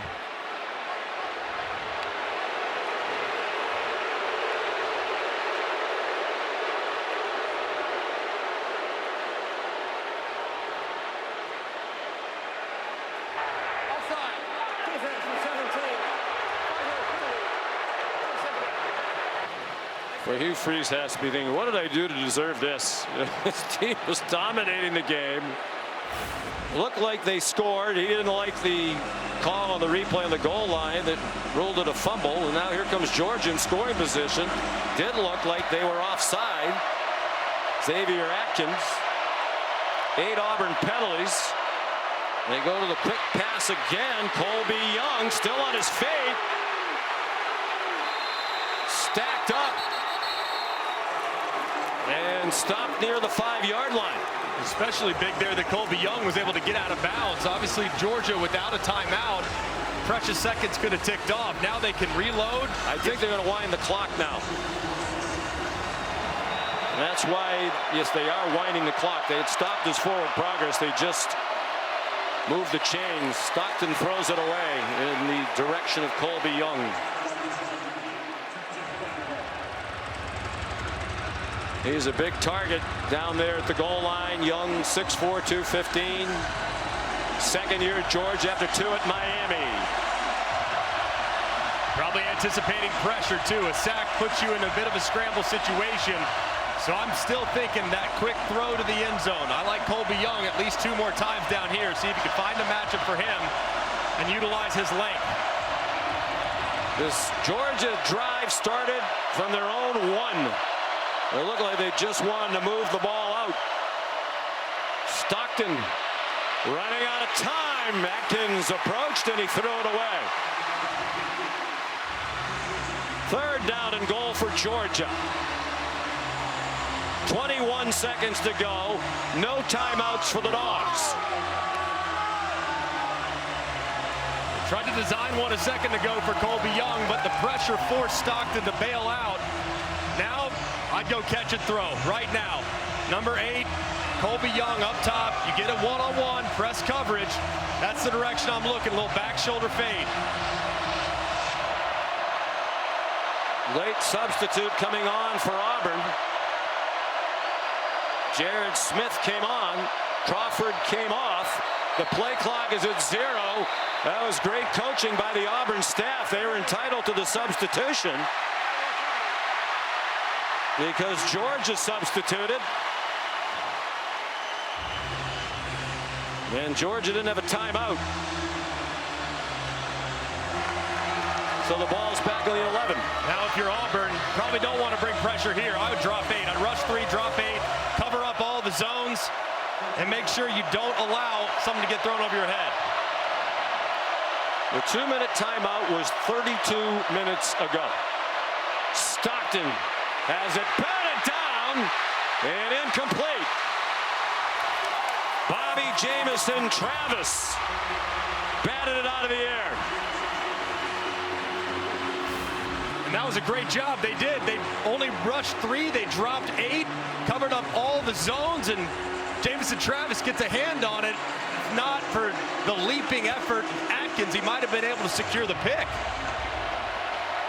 Now here's Peyton Woodring to get them on the board. From 29 yards. He's 4 for 4 this season. And that's a gimme for him. He's made 43 in a row now inside of 50 yards.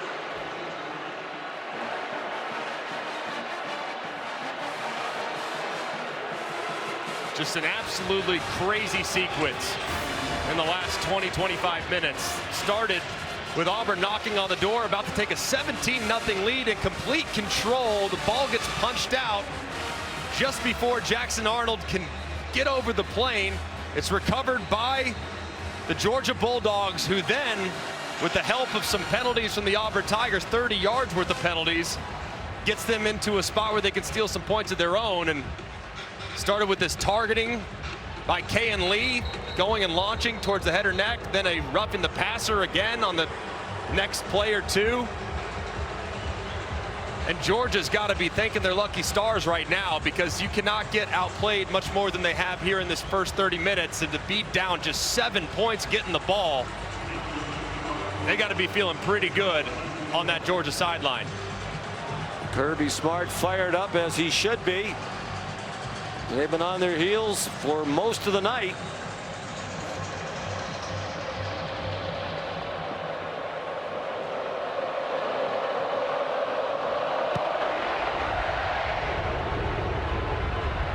Woodring's kickoff will be a touchback.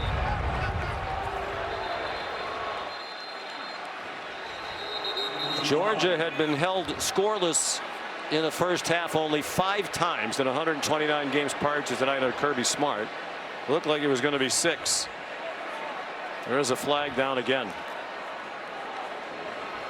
This is what Georgia does, though. I mean, they just take your best shot. They take the biggest punch you could throw, and they've done it time and time again, and they never go away. They're about as resilient a team as you'll ever find. Personal foul. Illegal blindside block. Kicking team 25. Pass the distance to goal. First down.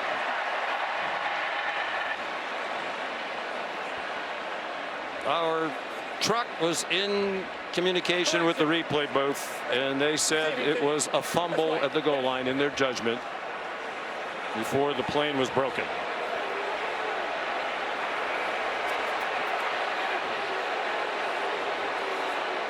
Well, they said the kicking team, but now they're bringing the ball back to the 12-yard line.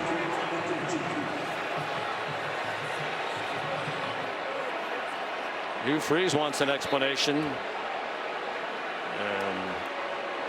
These things seem to happen. Oh boy, he is hot, and I don't blame him. And we talked to him. He's 14-16 in his first 30 games. And as he said to us yesterday, when you're in this league, you're fighting for your job in every game. It seems like so often when coaches are in the situation he's in, these things happen to them, not for them. Here's Molly McGrath in just a moment. We'll get to Molly. She's still running to get the coach. So Auburn ran 44 plays to 23. They had the ball for 21:45 of the 30 minutes. Hugh Freeze letting Ken Williamson have it.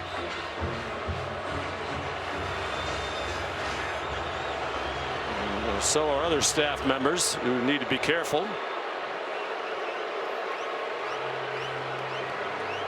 I think he has a rally job to do with his team now in that locker room. Well, the good news is you can always point to the positive. Hey, guys, we did this, we did this, we did this. We got everything we want, and our own little self-inflicted mistakes gave them 3 points and took away 7 from us. So everything's good. Stay on task. You'll be just fine. Here's Molly with Hugh Freeze. Coach, what did the officials say to you about that call that it was a fumble at the goal line? I have no clue. I think it's our kids have played really hard, really well. We should be up more. We dominated the first half. What are you going to say to your team in the locker room after kind of a chaotic keep end? playing, man. I mean, there's more stoppages, more. I mean, it's maybe the longest half of football ever. I don't know how many timeouts that Georgia got with all the stoppages, and don't have no clue how that doesn't break the plane. No clue. And you know, we're due a break maybe one of these times. Maybe in the second half. Thank you, Coach. Yep. Sean. You can't blame him for feeling that way. Wow. At the half, 10-3 Auburn. Let's send you to the Ford halftime report with Kevin and Bo. You're watching the SEC on ABC. And welcome back to ABC Saturday Night Football presented by Capital One. Auburn leading 10-3 at halftime. They thought they were about to go up 16-0 on that play. Jackson Arnold trying to punch it in from inches outside the line. He lost the ball. The call on the field was a fumble. That was upheld after a lengthy replay review. Hugh Freeze didn't agree with it, as you heard him tell Molly McGrath at the sideline. That was with under 2 minutes to go. The final 2 minutes of the half, from the 2-minute stoppage to when the half ended, took 37 minutes. There were 5 replay stoppages in all in that first half. One of them was a targeting call that sent Kayan Lee, a starting Auburn corner, out of the game, and that's big. He's one of their best defensive players. So Greg McElroy, do you want to reiterate what you thought in real time? I thought the nose crossed the plane. I mean, all it has to do is just break that plane ever so slightly before the ball got knocked out. And the plane is the beginning of the goal line. You don't have to get the ball all the way across the line. You just got to get it to the start of the line. But it's amazing. You and I have friends on both sides. Right. And our phones were blowing up, and the Georgia people are saying clearly there was a fumble. And the Auburn people are saying clearly it was not. It should have been a touchdown. So I guess perspective is a part of it. So here's Gunnar Stockton on first down. Cash Jones up the sideline.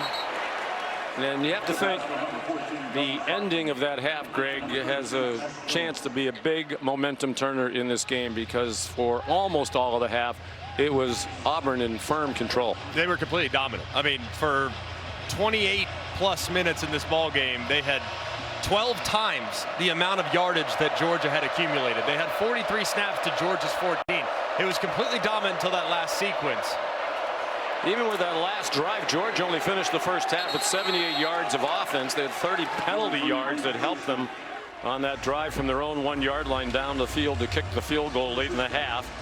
Nate Frazier, the ball carrier. Robert Woodyard delivered another big hit. I think as a player, you're just ingrained, though, to look forward. You don't really look back. So if I'm an Auburn player right now, I'm saying, guys, we had everything we wanted. We gave them 3 points. If I'm a Georgia player, I'm like, guys, we could not have played worse, and we're only down 7. So a lot still to be determined here in this game. Gunnar Stockton, a design run.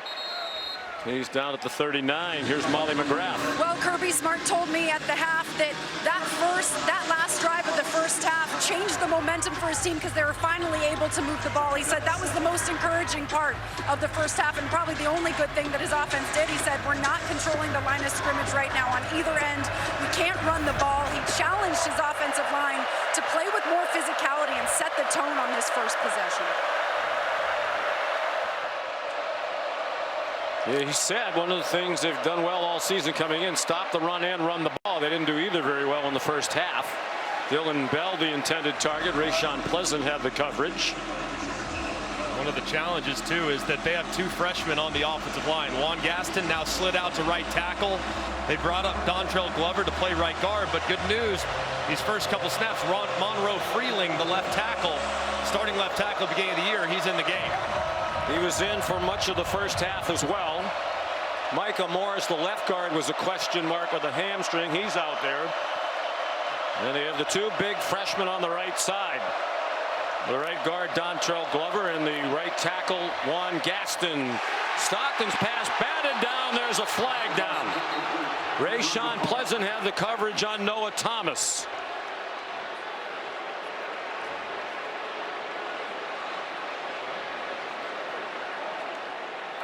Pass interference, defense number 14.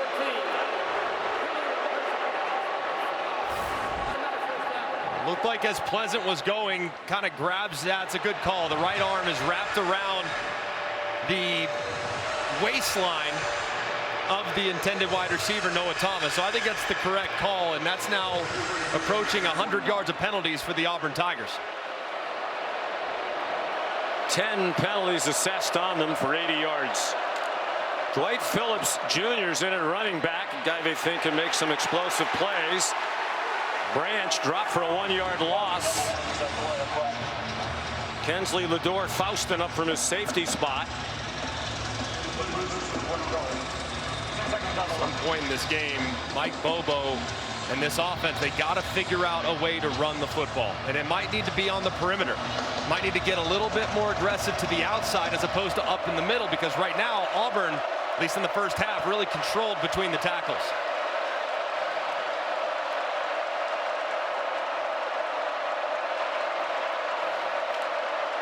On 2nd and 11. They brought some pressure and didn't get there. And that pass is incomplete. Intended for Elias Williams, a true freshman corner. Caleb Harris had the coverage, and on the near sideline, the Auburn sideline, they thought Williams pushed off. It didn't look like much. I'm glad that they didn't throw the flag on that one. Both guys were kind of hand fighting. It's kind of physical. You got a tug of the jersey, so a good no call there to set up 3rd and 11, where Auburn's been showing this pressure look and then dropping out. But the last couple times in the first half, they've actually brought the heat. Let's see if they drop out or bring it. Cash Jones, the running back, on 3rd down and 11. They're hoping to run after the catch from Branch. They got some, but not enough to get the first down. They're about 5 yards short. 4th down and 5. And for the moment, Kirby Smart has the offense out there, and Mike Bobo's going to call a 4th down play.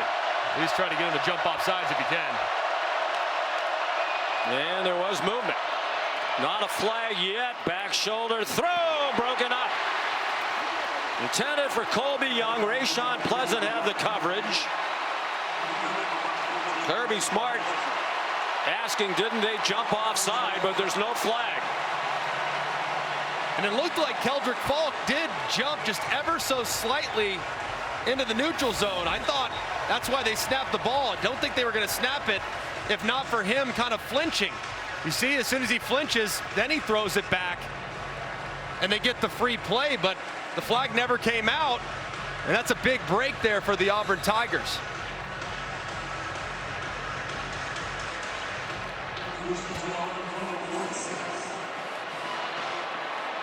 So the Tigers take over with excellent field position.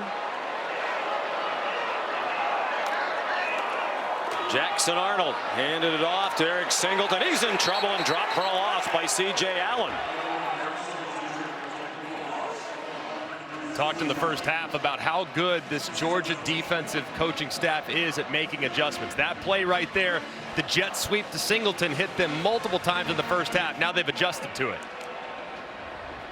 Seems like C.J. Allen's been there a long time. Arnold. There's a flag down on the far side of the field. It was Allen again in on the tackle. C.J.'s been battling back from a hamstring injury. Holding, defense number 6.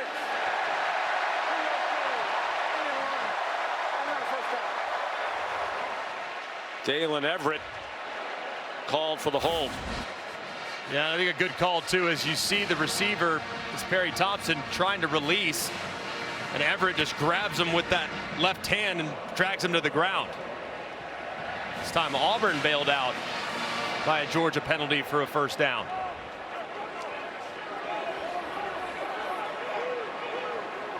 Still haven't really seen that shot yet. At some point you're going to get a double move and they're going to throw one over their heads. Malcolm Simmons. They faked it to him.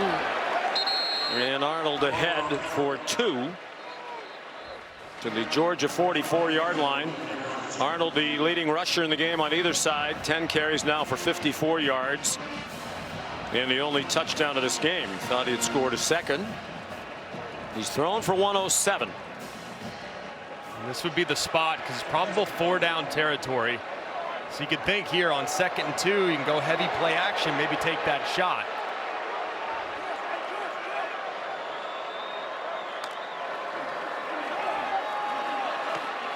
Over the middle, caught. Preston Howard fighting to get a first down.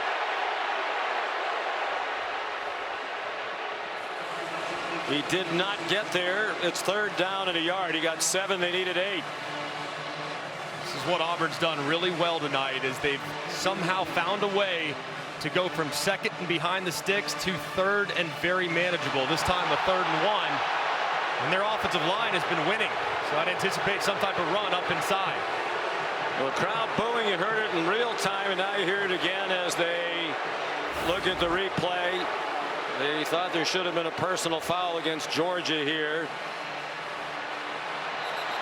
as Kyron Jones came in at the end of the play.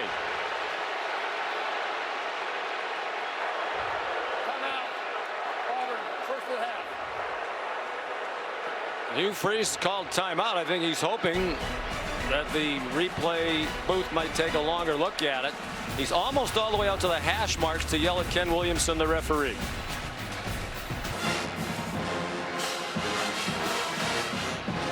We're back at Auburn. Here's the last play right before the Hugh Freeze timeout. Auburn fans are wanting a late hit here. If anything was late, it was the whistle. You heard it there well after all the contact and the play had ended. It was not targeting. The replay booth didn't even look at it for that, and they shouldn't have. It was not targeting, and they can't call a late hit from the booth anyway.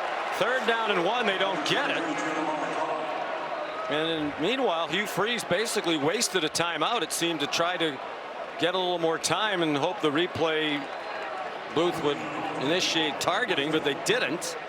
So here's an enormous 4th down play. With how Georgia's kind of played the run on these interior plays, this might be one of those spots where you can kind of flash one inside and buzz your receiver out in the flat, or a tight end out in the flat. Jeremiah Cobb is the running back. Singleton, the motion man. Low snap handled by Arnold. And the throw is high, and Preston Howard couldn't catch it. It was a good call.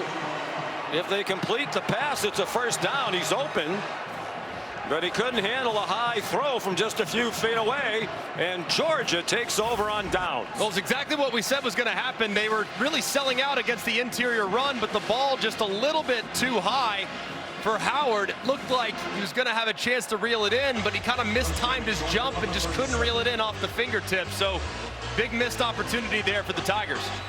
Looked like Raylan Wilson was in the path, number 5 for Georgia, and that's probably what caused Arnold to loft the ball a little higher than he otherwise would have liked. On first down, Gunnar Stockton on target.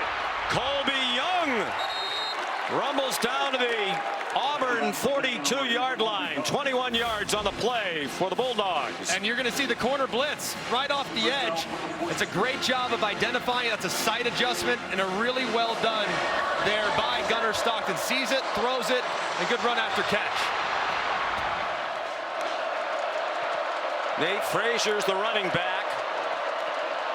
He gets the call and a good tackle from behind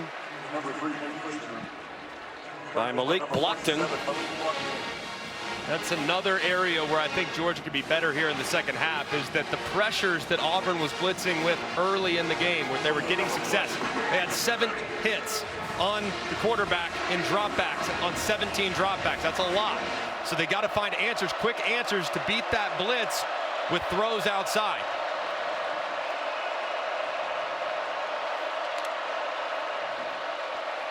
Stockton running out of time. Flags are down. He almost threw an interception. Broken up along the near sideline by Robert Woodyard Jr., the middle linebacker.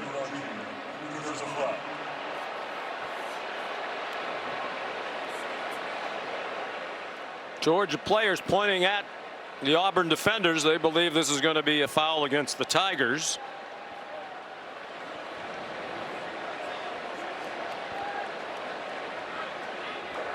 There are 2 fouls on the play, both on the defense. Holding, number 17 is declined. Holding, number 13 is accepted. 10-yard penalty, automatic first down. Xavier Atkins, Rayon Strader, the guilty parties. And you're going to see the double move here. They try to go with a little stop and go, a little whirly bird. As soon as he rips right around it, it's Strader that grabs the jersey. It's the correct call.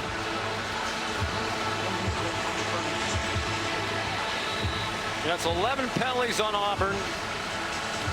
They're the first SEC team to commit 10 penalties or more in 3 straight games since Florida in 2018. It's been a problem. Stockton back shoulder throw, and it's incomplete. Trying to get it to Lawson Lucky. Bryce Diaz had the coverage, another one of those true freshmen who's playing more and more. Out of Prince George's County, Maryland, St. Francis Academy, which has produced a lot of good players in recent years. And this Auburn defense, man, they have so many guys that are logging legitimate snaps. They have 7 different freshmen that are playing meaningful minutes for them. They feel great about their youth and depth.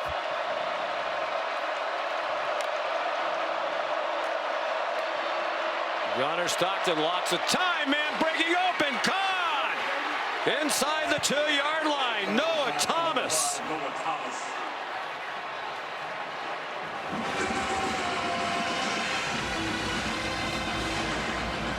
And they go quickly. It's a 30-yard gain, just the 4th catch of the year for Thomas. The other 3 were all against Austin Peay. Chauncey Bowens to the goal line. Touchdown, Georgia.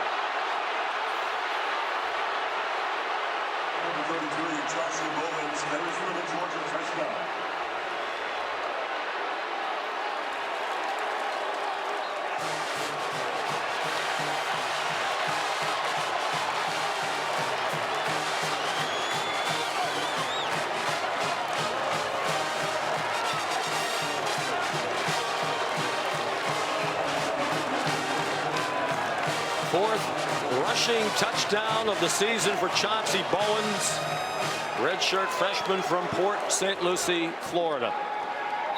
And now Peyton Woodring to try to tie it.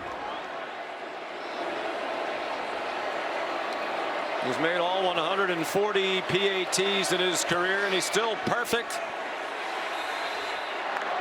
The game turned late in the first half, and Georgia still has momentum on its side. Noah Thomas got them down near the goal line, and Bowens punched it in. 5 plays, 63 yards, 10-10, middle of the 3rd. And the big play is starting to come now for the Georgia Bulldogs. And why? It's all because of the protection. The 7-man protection. And watch Oscar Delp go off and secure the end of the line of scrimmage. That's a clean pocket for Gunnar Stockton to operate in. He had very few of those in the first half. This play took time to develop. The offensive line has now answered the challenge, giving their quarterback some time to find Thomas for the big play to set up the game-tying score. He was highly touted coming to Georgia in the transfer portal from Texas A&M. Hadn't done much, as we said. He's played in all 5 games previously, had just 3 catches, all against Austin Peay. He had his career high 124 yards receiving here last year against Auburn, an overtime game won by the Tigers against the Aggies. Here's Kevin Nagandi after the touchback. Sean, time now for our Chick-fil-A move on the field. Number 5, Texas A&M, and Ruben Owens going in for the score here against Florida. This game over on ESPN to make it 31-17, Aggies in the 4th. And then Garrett Nussmeier to Kyle Parker as LSU is back on top against South Carolina. This one, 43 yards. SEC Network, 17-10 LSU. Back to you guys. All right, thank you very much, Kevin. Here's Jeremiah Cobb weaving ahead for a couple. Tristan Miller made the tackle. Georgia much better here early in the second half against the run. Auburn, it felt like throughout most of the first 30 minutes, we're getting 5, 6, 7 yards on 1st and 10. And at that point, you have your whole playbook available to you.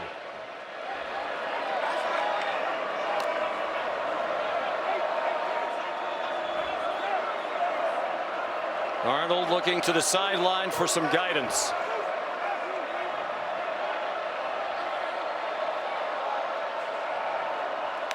Brandon Frazier, the tight end, went in motion. Cam Coleman stopped at the 30, 5 yards short of the first down. Chris Cole there, Dalen Everett nearby as well. There was an offense that was in such an impressive rhythm, Greg, particularly on the opening drive of the football game. And it's gotten away from them since. Georgia called a timeout. Georgia, prior to the flag. The first of the Before what looked like it was going to be another false start. 6:21 to go, 3rd quarter. We think it's still Saturday night. Here's a look at the All-State playoff predictor. With a win tonight, Georgia's 72% chance to reach the college football playoff. It's only 38% with a loss. But only Alabama has a better chance, according to the All-State playoff predictor. Right now, with their win today at Missouri, they are up to 88% chance to make the playoff. A lot of football still to be played. The McDonough-McElroy predictor predicts those percentages will change. I think that's a safe bet. Here comes a Georgia blitz up the middle, and Arnold goes down in the arms of C.J. Allen. First sack for the Georgia defense. And this is really well done, well timed. He just hits it immediately, and watch number 77, Jeremiah Wright, just can't close fast enough. He drifts outside just ever so slightly with that inside out rush, which means he gives up the hole right between him and the center, Connor Lew. That's the A gap. You got to protect inside out. On 4th and 12, Hudson Cock punts. And a fair catch made by Zachariah Branch at the 40-yard line, just a 37-yard punt. To cap off week 6 of the NFL, we'll bring you 2 games on Monday night. Not far from here in Atlanta, the Falcons are hosting the Buffalo Bills at 7 Eastern time, and at 8 on ABC, the Chicago Bears at the Washington Commanders. Both games available on the all-new ESPN app. Falcons hosting a Monday Night Football game for the first time since 2018, hosting the Bills, who just suffered their first loss to the improved New England Patriots. The Patriots back? Is that what you're suggesting? I'm not ready to go there yet, but definitely making progress under Mike Vrabel. On 1st down for Georgia. Stockton throws, juggling catch made by Oscar Delp, but he hung on to it for a 1st down to the Auburn 46. Great catch there by Delp. Ball thrown way behind him. He somehow flips his hips and is able to reel it in.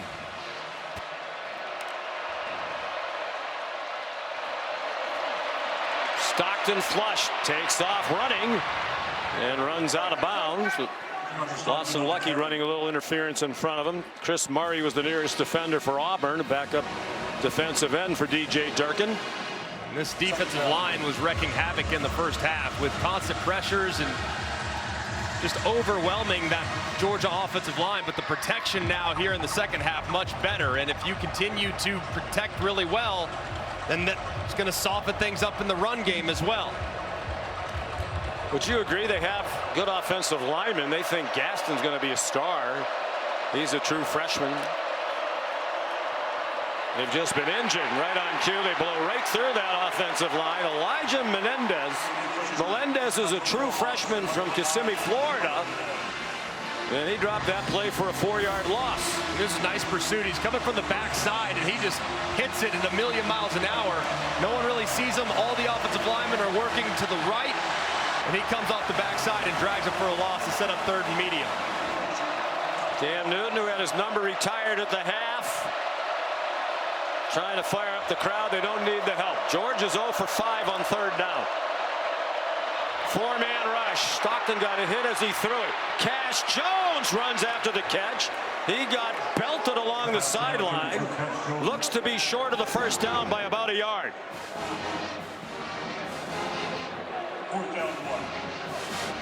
Yeah, it is 4th down. And maybe less than a yard. And on short yardage situations, George has been very good for the most part in Kirby Smart's tenure. So opting to be aggressive here, I agree with the decision. They have been willing in the past to go play action. Auburn is a heavy man team, so I wouldn't recommend that here. I think you run it up inside. They came into tonight 5 out of 7 on 4th down. 3 of those plays went for touchdowns. Frazier juggled the pitch, but controlled it and got the 1st down. They needed less than a yard. They got 4. And that's a good call there by Mike Bobo. Anticipating pressure, anticipating man. What can you do? Speed option up the end man of the line of scrimmage. If pitch was a little bit better, might have been more yards there for Frazier.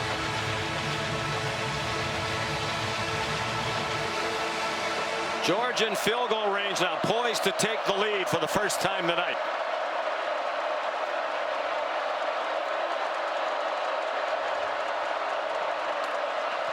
Under 3 minutes to go. Here's a reverse and a pass by Dylan Bell, and it's over the head of Branch, who was open on the sideline.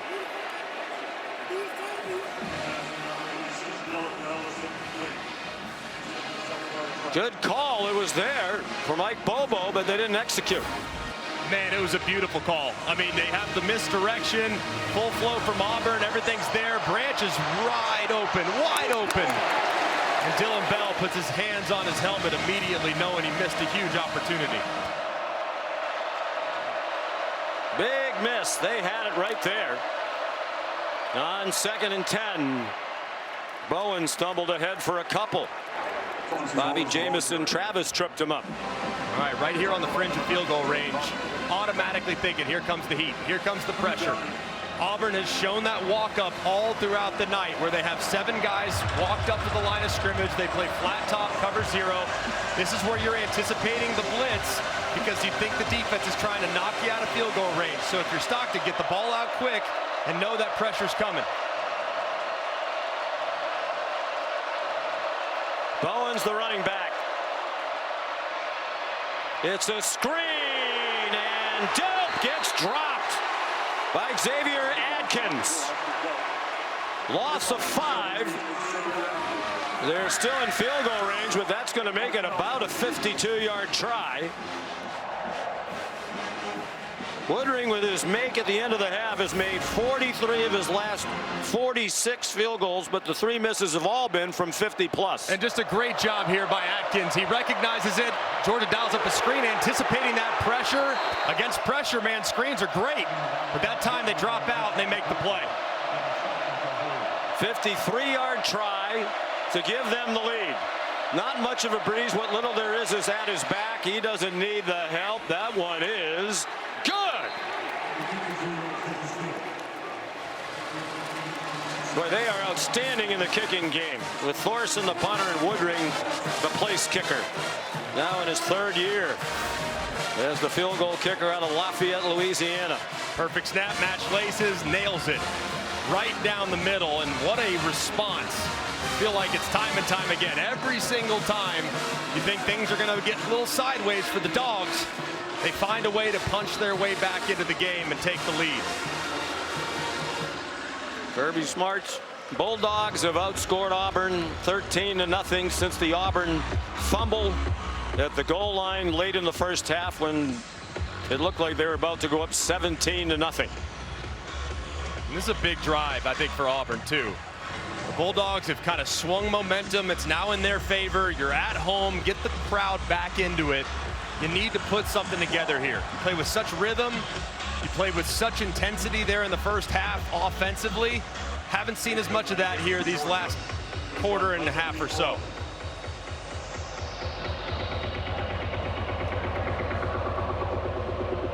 Sean Pleasant, 3 career kickoff returns for touchdowns. Well, he's not going to try it. And Auburn will begin at its own 25-yard line. Here's a look at the college football rankings entering this weekend's action. Brought to you by AT&T. Solid win for Ohio State. Miami off. And how about Indiana? They go out to Eugene and beat the 3rd-ranked Ducks. Such an impressive performance, too. I mean, offensively and defensively, especially on defense, man, to hold that team to just 14 offensive points or 13 offensive points is absurd. They, of course, had the pick 6, but, man, that Indiana team's for real. And it wasn't in the rankings, but Penn State loses at home to Northwestern today, 1 week after their shocking loss at previously winless UCLA. Cam Coleman spun down at the 30-yard line. 5-yard pickup. Well, they've held Coleman in check. He has just 42 yards receiving on 6 catches. They've targeted him 8 times now. They haven't really tried anything downfield either. And that's kind of Cam Coleman's specialty, is those jump balls downfield. I think they've only tried 1 or 2 beyond 10 yards. Jeremiah Cobb, the running back. His 10th carry of the game. A hard-earned yard in the arms of Kristen Miller in the middle of that Georgia defensive line. Final 30 seconds of the 3rd quarter in a game that has tilted dramatically. Hugh Freeze's team dominated for most of the first half. And since that fumble at the goal line by Jackson Arnold going in to take a 3-score lead, it's been all Georgia. The Dogs had a spy on Arnold. The throw is incomplete, intended for Perry Thompson. That ball just came out of Jackson Arnold's hands really strange. I'm not really sure what happened. I thought maybe he got hit or something, but it came out of the bottom of his hands. He just threw a sinker. And watch this ball as he's getting ready to release it. There's edge presence on the right, but it just doesn't come out clean. It's way behind the intended receiver, and it's a big miss. They threw a slider. And now Cock with a shank.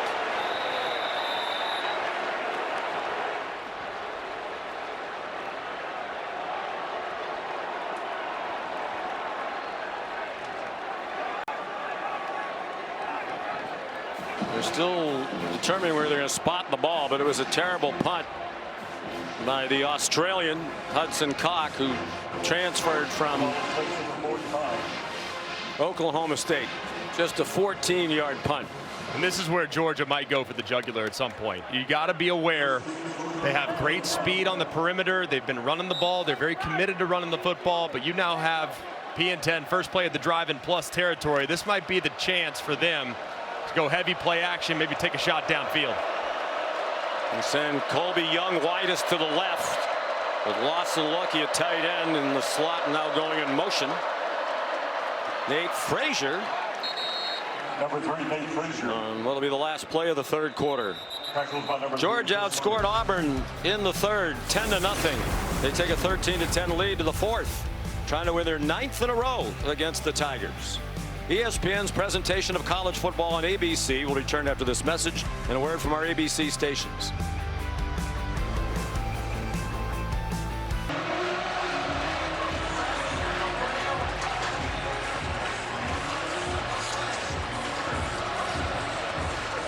Great atmosphere as always here at Jordan-Hare Stadium. Auburn, Alabama. 88,000 plus here. The 11th largest on-campus stadium in the country. Some tough times in recent years. They're looking for a victory to turn the trajectory of this program. They had the game going their way for almost the entire first half, but it changed on a late first half turnover. Now Georgia with the 3-point lead, and they're back in Auburn territory, and Gunnar Stockton scrambles out of bounds. Auburn led 10-0. They were driving. They were at the goal line inches from another score. Jackson Arnold fumbled at the goal line. Big question whether he had crossed the plane or not, but the call on the field was a fumble that was upheld to the dismay of Hugh Freeze. But after outgaining Georgia 238-20, it's been 158-10 Georgia since. You got Zachariah Branch in the backfield. He's their go-to guy.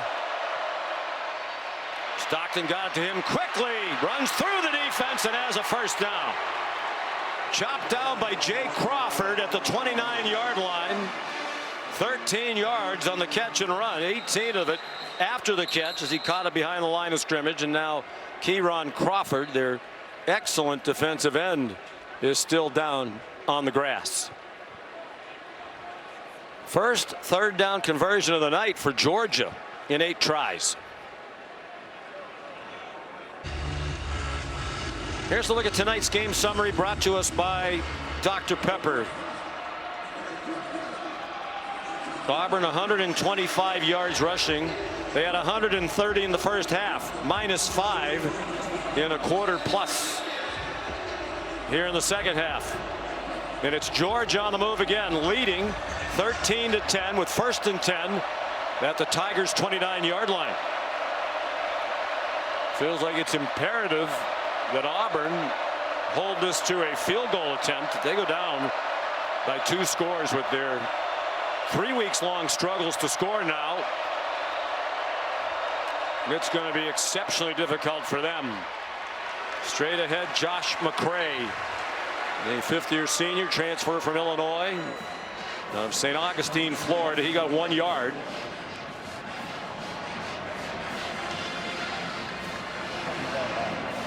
Glum Jackson Arnold on the sideline. Watch for play action here if you're the Auburn defense. It's right here where they can potentially get it, little sucker fake into the belly of the back and get one of those tight ends out there. With a blitz coming, single coverage and an incomplete pass. Intended for Noah Thomas. Rayshon Pleasant had the coverage. Pleasant a part of their rotation. Their man short at corner with the targeting ejection in the first half. Boy, a lot of grabbing there.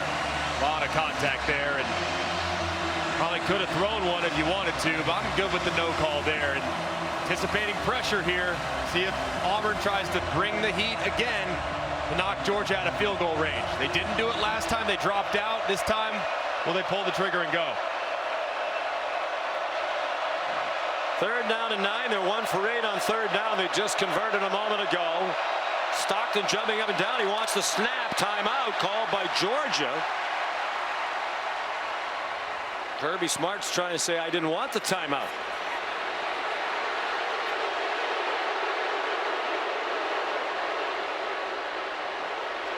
I've never seen that before. Well, you know, can they let him get away with this? Because the play clock was at 1 when they stopped it. To reset the ball and run the play. No charge, timeout.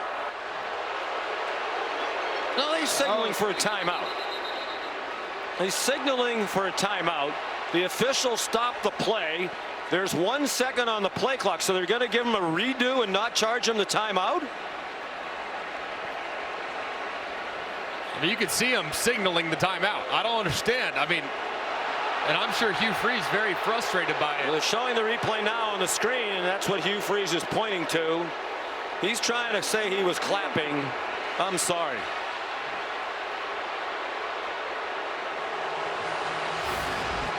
It looks pretty clear to me. I mean, running. Well, if he's clapping there, he's clapping differently than he was when he was obviously clapping. That's not going to make a very loud clap if you try to just put your fingers into the palm of your hand. I'm not sure it's going to pierce the noise. Might have gotten away with on there. Hugh Freeze apoplectic. I mean, he has to be thinking what else is going to happen. Hands on the top of his head. Defense should be thinking. That rescued them from either using a timeout or a delay a game penalty. Stockton takes off running, throws, caught. Kobe Young inside the 10 and down inside the 5-yard line. There's a flag down back on the near numbers at the 23. It's a 27-yard gain if it stands.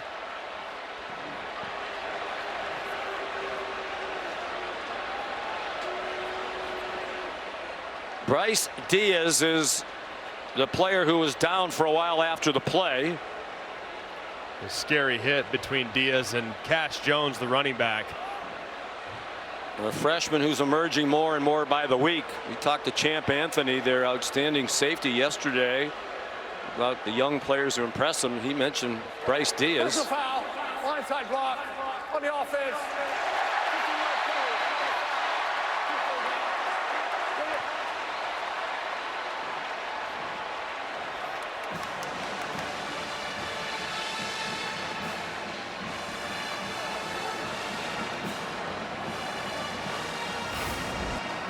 You'll see Cash Jones right here as he's getting ready to track number 32. He's tracking Diaz right there, and that's where he delivers the hit. And that's what results in the foul. And takes him back. He is wobbly as they help him along the bench area. It takes them back to the 38-yard line. From here, it would be just about matching the career high of Woodring. Well, based on that last field goal he made, he had plenty of leg to do it. They have to get to the 19 for a first down. 4-man rush. Stockton runs through it. Got to the 26, still 7 yards shy of the first down. Elijah Melendez, the freshman, made another tackle.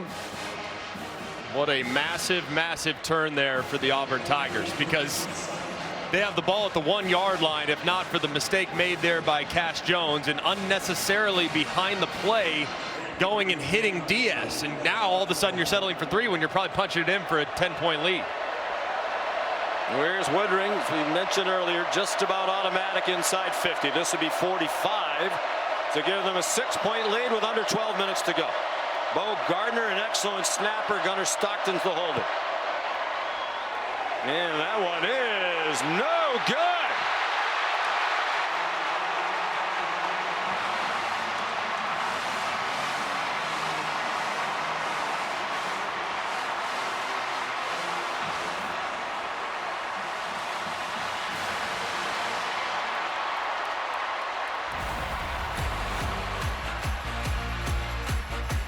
Almost shocking when Woodring misses one, particularly from inside 50. Still a 3-point game. ABC's Saturday Night Football is presented by Capital One. What's in your wallet? A game of dramatic momentum shifts. It was all Auburn for the first 28.5 minutes. It's been almost all Georgia since. The Dogs just missed a chance to take a 6-point lead on a missed 45-yard field goal by Peyton Woodring, who had made 43 in a row from inside 50 yards back to the 2023 SEC championship game.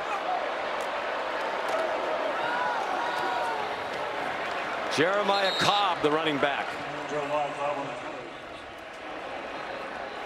Big key, I think, for Auburn in this drive. They got to get the run game going again. Early in this game, they had everything they want on the perimeter and up inside. They haven't been able to do much in the second half. Arnold down the middle, man open! And they cannot complete the pass. Eric Singleton went into a dive. Hugh Freeze was ruining those missed opportunities on similar plays against Oklahoma when they have a receiver open deep and Arnold can't quite put it on target. And just a brutal one, too, because Arnold's been pretty good on the downfields tonight. He's underthrown those balls to give his receiver a chance. The first time tonight, he overthrows Singleton, who makes a terrific effort at it, but couldn't reel it in.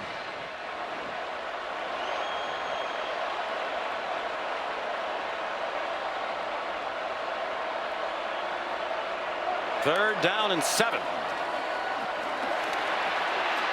He got away from Quintavious Johnson. He did not get away from Gabe Harris Jr. And Arnold's down at the 31, well short of the first down. And it's a 3-and-out forced by the Bulldogs defense. And just a great job there by Glenn Schumann. They've mixed it up a lot throughout tonight. This time it's pretty clear. You always got to be mindful of Jackson Arnold's legs. That's exactly what C.J. Allen is doing. He's spying the quarterback the whole way.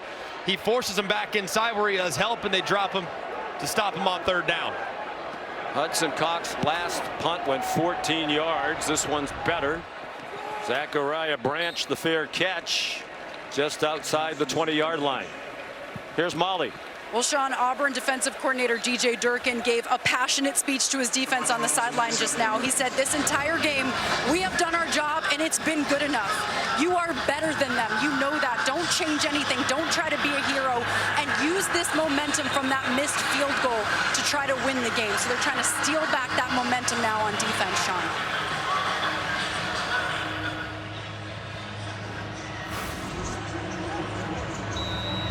Arnold very frustrated. You asked Hugh Freeze the question about the dynamic of the team. Is the defense getting frustrated with the lack of scoring by the offense when the defense is playing well enough to win every week? He said that has not been the case. Stockton throws. That's tipped. He was trying to get it to Oscar Delp, and Xavier Atkins got a hand on it. Boy, he's been impressive all season long.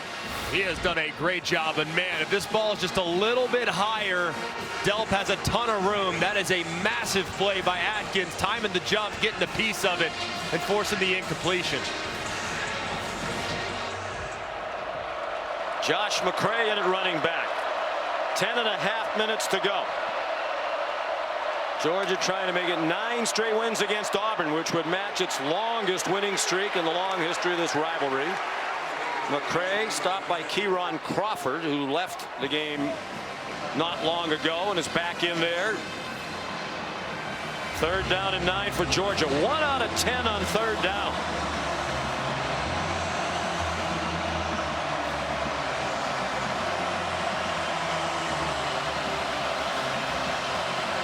Cash Jones, as is so often the case, in on third down.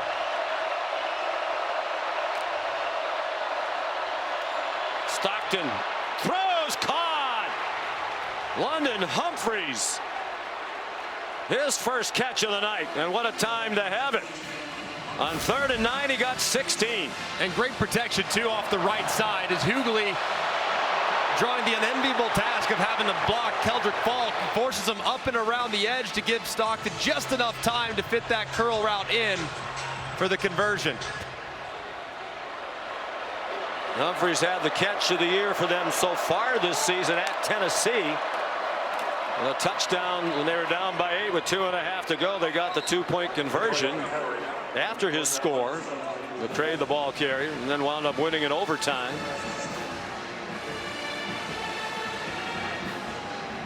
Gunnar Stockton is 18 out of 31 for 171 yards.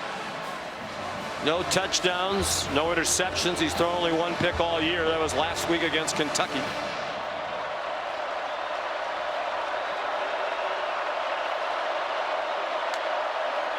Just his second road start in the SEC.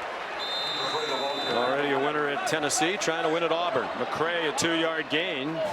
And the clock rolling quickly now. Down to 8.5 minutes. It'll be under that when they next snap it. Big third down here for the Georgia Bulldogs. And when you get into this 3rd down and 4 range, it's usually been Dylan Bell. He's the guy that they look towards. Very reliable. He's lined up to the outside, but throughout tonight, it's really been more about Zachariah Branch in the slot.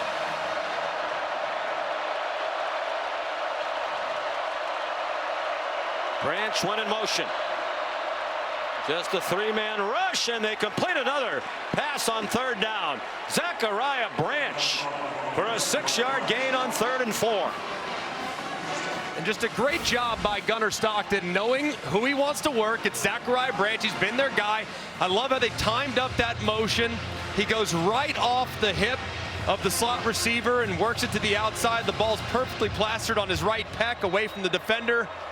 Perfectly executed play.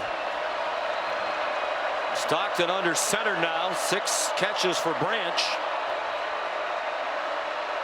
24 for the year to lead the team. Nate Frazier, the running back. Flag down. He's down after about an 8-yard run. He's probably going to be coming back. It looked like Micah Morris, the left guard, clotheslined somebody as they were trying to work into the backfield. Holding, offense number 56. 10-yard penalty for previous spot. Repeat first down. Oh, drive humming right along. Kirby Smart hopes it's not undone by the penalty. And you'll see as the defender Atkins trying to work in there. I mean, just totally clotheslines right across the face mask. Yeah, you're probably not going to get away with that one. Kind of shows you just how strong Morris is, though, to knock down a blitzing linebacker that powerfully. 5th-year senior Micah Morris. Monroe Freeling, who was a question mark, has gone most of the night at left tackle. Dontrell Glover, the true freshman at right guard. Hughley, the right tackle. Over the middle. Stockton completes it to Branch again. And Drew Bobo's the center. He's been one of the few who's been healthy all year. He's the son of the offensive coordinator, Mike Bobo. And it's quite a night in the Bobo family. Mike has 2 daughters who are freshmen at Auburn. Mike was 1 year the offensive coordinator here for the Tigers in 2021 under Brian Harsin. His daughters fell in love with the town and the school, and they're here as freshmen, Ava and Olivia. 2 of the 3 triplets with their brother Jake. Here's Zachariah Branch. Looked like he got the first down before he took the pop from Eric Winters. Maybe not. Looked like they're going to spot him out about a yard short. Got to be thinking 4-down territory, though, if you're Mike Bobo and this Georgia offense. So can potentially throw it here if you like a matchup, potentially, if you want that. But you can always come back on 4th down, try to convert that 4th and short. They've converted 3 of their last 4. They are in field goal range, but they want the first down, and they won't get it on that play. McCray swung down for a loss by Kieron Crawford. Back at the 39-yard line, almost to the 40. And now it's about 2.5 yards on 4th down. And this is a great play by Kieron Crawford. He's working with Freeling, slips him inside, and somehow is strong enough to drop McCray, the 240-pound back, behind the line of scrimmage.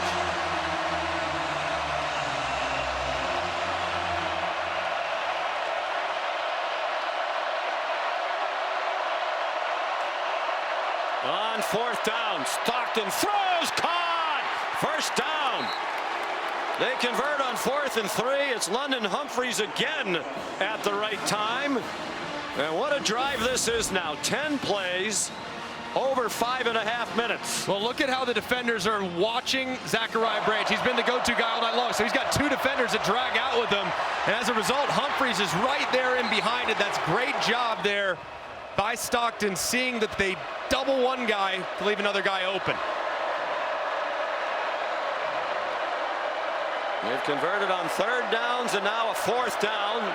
They've taken more than 6 minutes off the clock. They're definitely in field goal range now, but hoping for the touchdown that would likely put it away. Nate Frazier to the 30.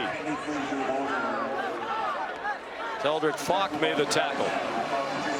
This Georgia team, man, they are so tough. They're so battle tested. How much did they trust their young quarterback here? You're running the ball, you're already in field goal range, but the last time you were around this point of the field, Woodring missed wide right. I think they trust their guy. The whole playbook's available. With a young quarterback, you'd probably think he's going to throw it or run it, but I think they'll drop back and throw one. From the 30, wide it goes to Branch. Dylan Bell out there trying to block. Branch is out of bounds, short of the first down by a couple of yards. Champ Anthony in on the stop with Robert Woodyard.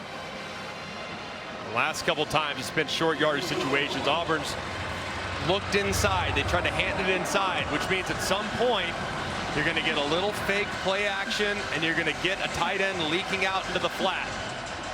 Don't know if it comes here, but at some point, if Auburn continues to sell out against inside run, you got to be careful not to let receiver jump leverage. Well, Georgia substituted late, so Auburn has substituted, and again it makes the play clock go right down to the end. The play clock's at 0, and Kirby Smart gets a timeout. Was not clapping that time. I was going to say, was he clapping? That's a good timeout, though. Well spent. And again, the late substitution put them into that jam because then Auburn substituted and they had to wait to snap it. You're watching SEC All Day, presented by IHG Hotels and Resorts. You're watching the SEC on ABC. Another tight one in the Southeastern Conference. Georgia leading Auburn 13-10. And in the midst of a drive of more than 7 minutes, after Auburn dominated the first half, Georgia has completely turned the tables in this half. On 3rd down and 1, Stockton throws. Nate Frazier the catch. Man will stay on his feet. There was more yardage there, but they just want the fresh set of downs. And now Hugh Freeze is going to have to start using his timeouts here pretty soon. That was the play, though, that we were talking about before the break. At some point, the way Auburn was selling out on the inside, you knew a play action with the guy slipping out in the flat was coming. It was right there, well executed, and there was plenty of room to spare if that throw had been a little more accurate. Prior to the Jackson-Arnold fumble at the goal line with 1.5 minutes to go in the first half, Georgia had run 11 plays in 28.5 minutes in the first half. This is the 14th play of this drive, and it's Frazier stacked up at the 15, and a timeout called by Auburn. Bear in mind, it seemed Hugh Freeze used one earlier in the half to try to convince the replay booth to take a closer look at a play, and it did not. Time now for the All-State Good Hands play. By far the biggest moment of the game. It looked like Jackson-Arnold was about to put Auburn up 16-0. Instead, the ball comes out, and it's been all Georgia ever since. Hitting some big plays downfield to Noah Thomas, getting the run game going a little bit better in the second half as well. Got him to 10-10, and obviously they added another field goal a little later on. And the numbers continue to mount in the other direction. The game completely turned. And you go, the Auburn people will talk about, was it a touchdown? Should it have been a touchdown? I go back to what Hugh Freeze said, even when they got a bad whistle at Oklahoma, and the conference apologized to them for one play. There were probably others they could have as well. But he said, hey, if we made a couple plays, we had 2 wide open deep balls that we didn't complete, we still would have won the game. Yeah. You know, if Jackson-Arnold just hangs on to the ball instead of fumbling it, you know, it's not in the hands of the officials. 100%. And you have missed opportunities. Singleton down the middle of the field, wide open, touchdown if you hit it. You've got a couple other moments where just you didn't make the pivotal play. Maybe they can now with their back against the wall. And one timeout in the 2-minute stoppage. They cannot give Georgia another set of downs. Frazier, the running back, trying to bounce outside. Nate Frazier down to the 10. They need 2.5 for another first down. Freeze isn't going to use his last timeout here. He's going to let it roll to the 2-minute timeout. What a drive by Georgia. 8.5 minutes trying to put the game away. 2-minute timeout. And win for the 9th straight year against their rivals in the Deep South's oldest rivalry.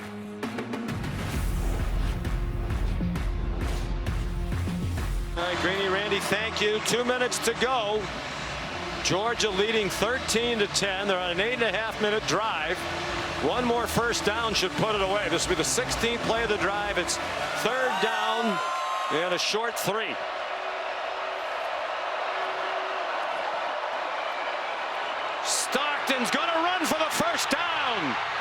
Lunges for the pylon. Touchdown, Georgia.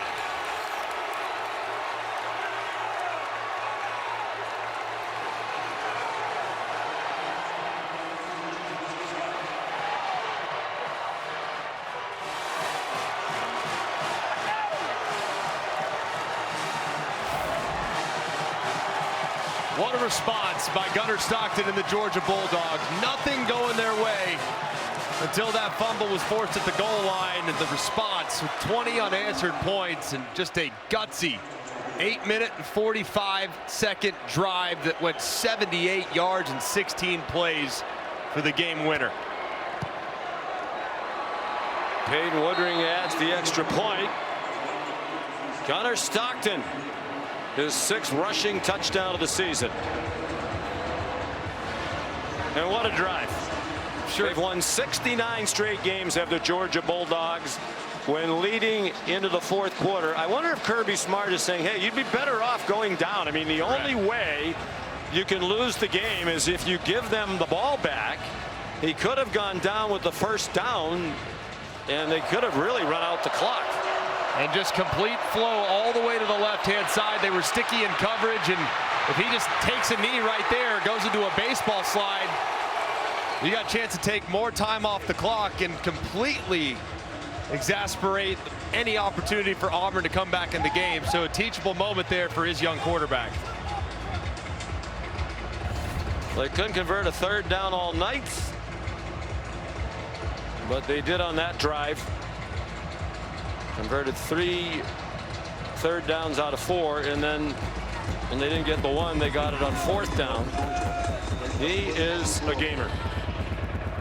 He absolutely is. And I think now he's wondering, maybe I should have gone down. I think he's definitely going to hear about that one in the review of the film tomorrow. Woodring's kickoff is a touchback. Well, Georgia's defense on its heels through much of the first half, as they did against Alabama when they shut out the Tide in the entire second half. They might do it again to Auburn if they can kill off this last minute 53. And it's really been the linebackers. C.J. Allen's played out of his mind here in the final 30 minutes of this ball game. I mean, he's relentlessly in pursuit. But they've also asked him to spy the quarterback, which is no easy task given how good Jackson Arnold is as a scrambler. He forced him back inside. They get off the field on a 3rd and long. Glenn Schumann deserves immense credit, but those linebackers, man, they've taken over the game.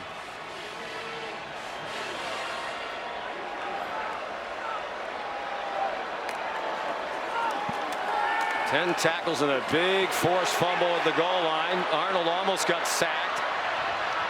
Takes it down and runs out of bounds. Looks like they're going to give him the 35 and a 1st down. Chased out by C.J. Allen again. This might be one of those situations that they can get there, Greg. You mentioned we did a game earlier this year. Get to field goal range, kick the field goal, then try the onside kick and throw some Hail Marys. That's definitely the play. So you got to get to with where they're at from a kicking standpoint. McPherson's good from about 50 or 51. You got to get to the plus 32-yard line to kick that field goal. They have 1 timeout left. Arnold 17 out of 25 for 123. He's rushed for 56 and a touchdown. And he almost threw his 1st interception in 12 games. Diving attempt by Dalen Everett, but he couldn't hang on. Just for whatever reason, here in the second half, some of the throws that he was so decisive and accurate on, they just haven't been there here in the second half of this football game. He's been a little erratic. He's had some big misses and nearly threw his 1st interception of the season a moment ago. Yeah, 1st down run a moment ago, just the 2nd 1st down for Auburn in this half. And he's totally on the wrong page as far as Cam Coleman is concerned. And then this crowd that was on fire for most of the first half, those who remain in disbelief at how dramatically this turned. I don't think I've ever seen a game flip like this to this extent. Just complete control the first 29 minutes of this ball game, but the last 31 have been all dogs for Kirby Smart. They roll for their last 4 on 3rd down. They brought extra rushers. Coleman, the catch. He's out of bounds short of the first down. Tackled by Everett. Well, this is a rivalry. In 130th meeting, there have been many controversial games, colorful games. But the play at the goal line, fumble, no fumble, will be debated for a long time. Cobb carries for a first down on 4th and 2. Need to pick up the pace, though, if they're going to go try to get this 2-possession game into the balance again. Safety's very deep for George, as you might expect, and the pass for Cobb is low. He couldn't handle it. That's another one from Jackson Arnold. For whatever reason, it's just the balls, it's like the second half, they've all been low, or they've been just off the mark by a pretty wide margin. I just wonder if some of the hits he took in the first half are having an effect on his accuracy.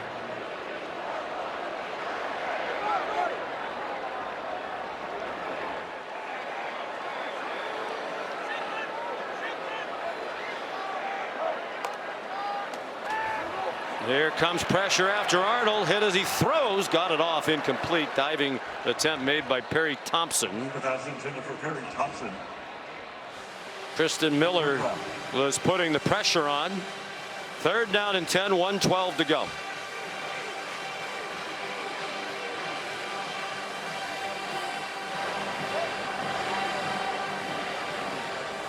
At some point, I would just want to try a Hail Mary to Cam Coleman. I mean, nothing's really been open for him downfield. Just throwing up downfield so he can go jump and get it. Quick pass caught by Preston Howard. He's short of the first down. The clock's going to run under a minute to go. Justin Williams made the tackle. Last call for Auburn. They don't convert this 4th and 5. It's over. And it's Arnold trying to do it on a quarterback draw, it seemed, and he's stopped for a loss by Kristen Miller. Well, it's one program that in 10 years under Kirby Smart has demonstrated it finds ways to win over and over again. And as Hugh Freeze said to us yesterday, this Auburn team the last couple of weeks and now again tonight has been finding ways to lose. It's got to be just so demoralizing for Hugh Freeze and Jackson Arnold, because it was all going their way. Everything was going exactly according to plan. They were running it, they were throwing it, everyone was involved. The defense was relentless. And then one pivotal mistake sent them off the rails. They could never quite get back on track. That's just gut-wrenching if you're an Auburn fan. But man, how about the resilience from the Georgia Bulldogs again? Yeah, Connor Stockton run. I mean, if he had just gone down instead of scoring the touchdown, they could have run out the clock. But as some of our colleagues have said over the years, that touchdown made many people happy. A lot of people celebrating that one as he crossed the plane. And Kirby Smart, 110 wins in 10 seasons. Only George Woodruff of Penn back in the late 1800s and early 1900s had more. He is one of the great coaches of all time, certainly on his way to the College Football Hall of Fame when his coaching days are over, but he has a lot of coaching still to do. He's not even 50 years old yet.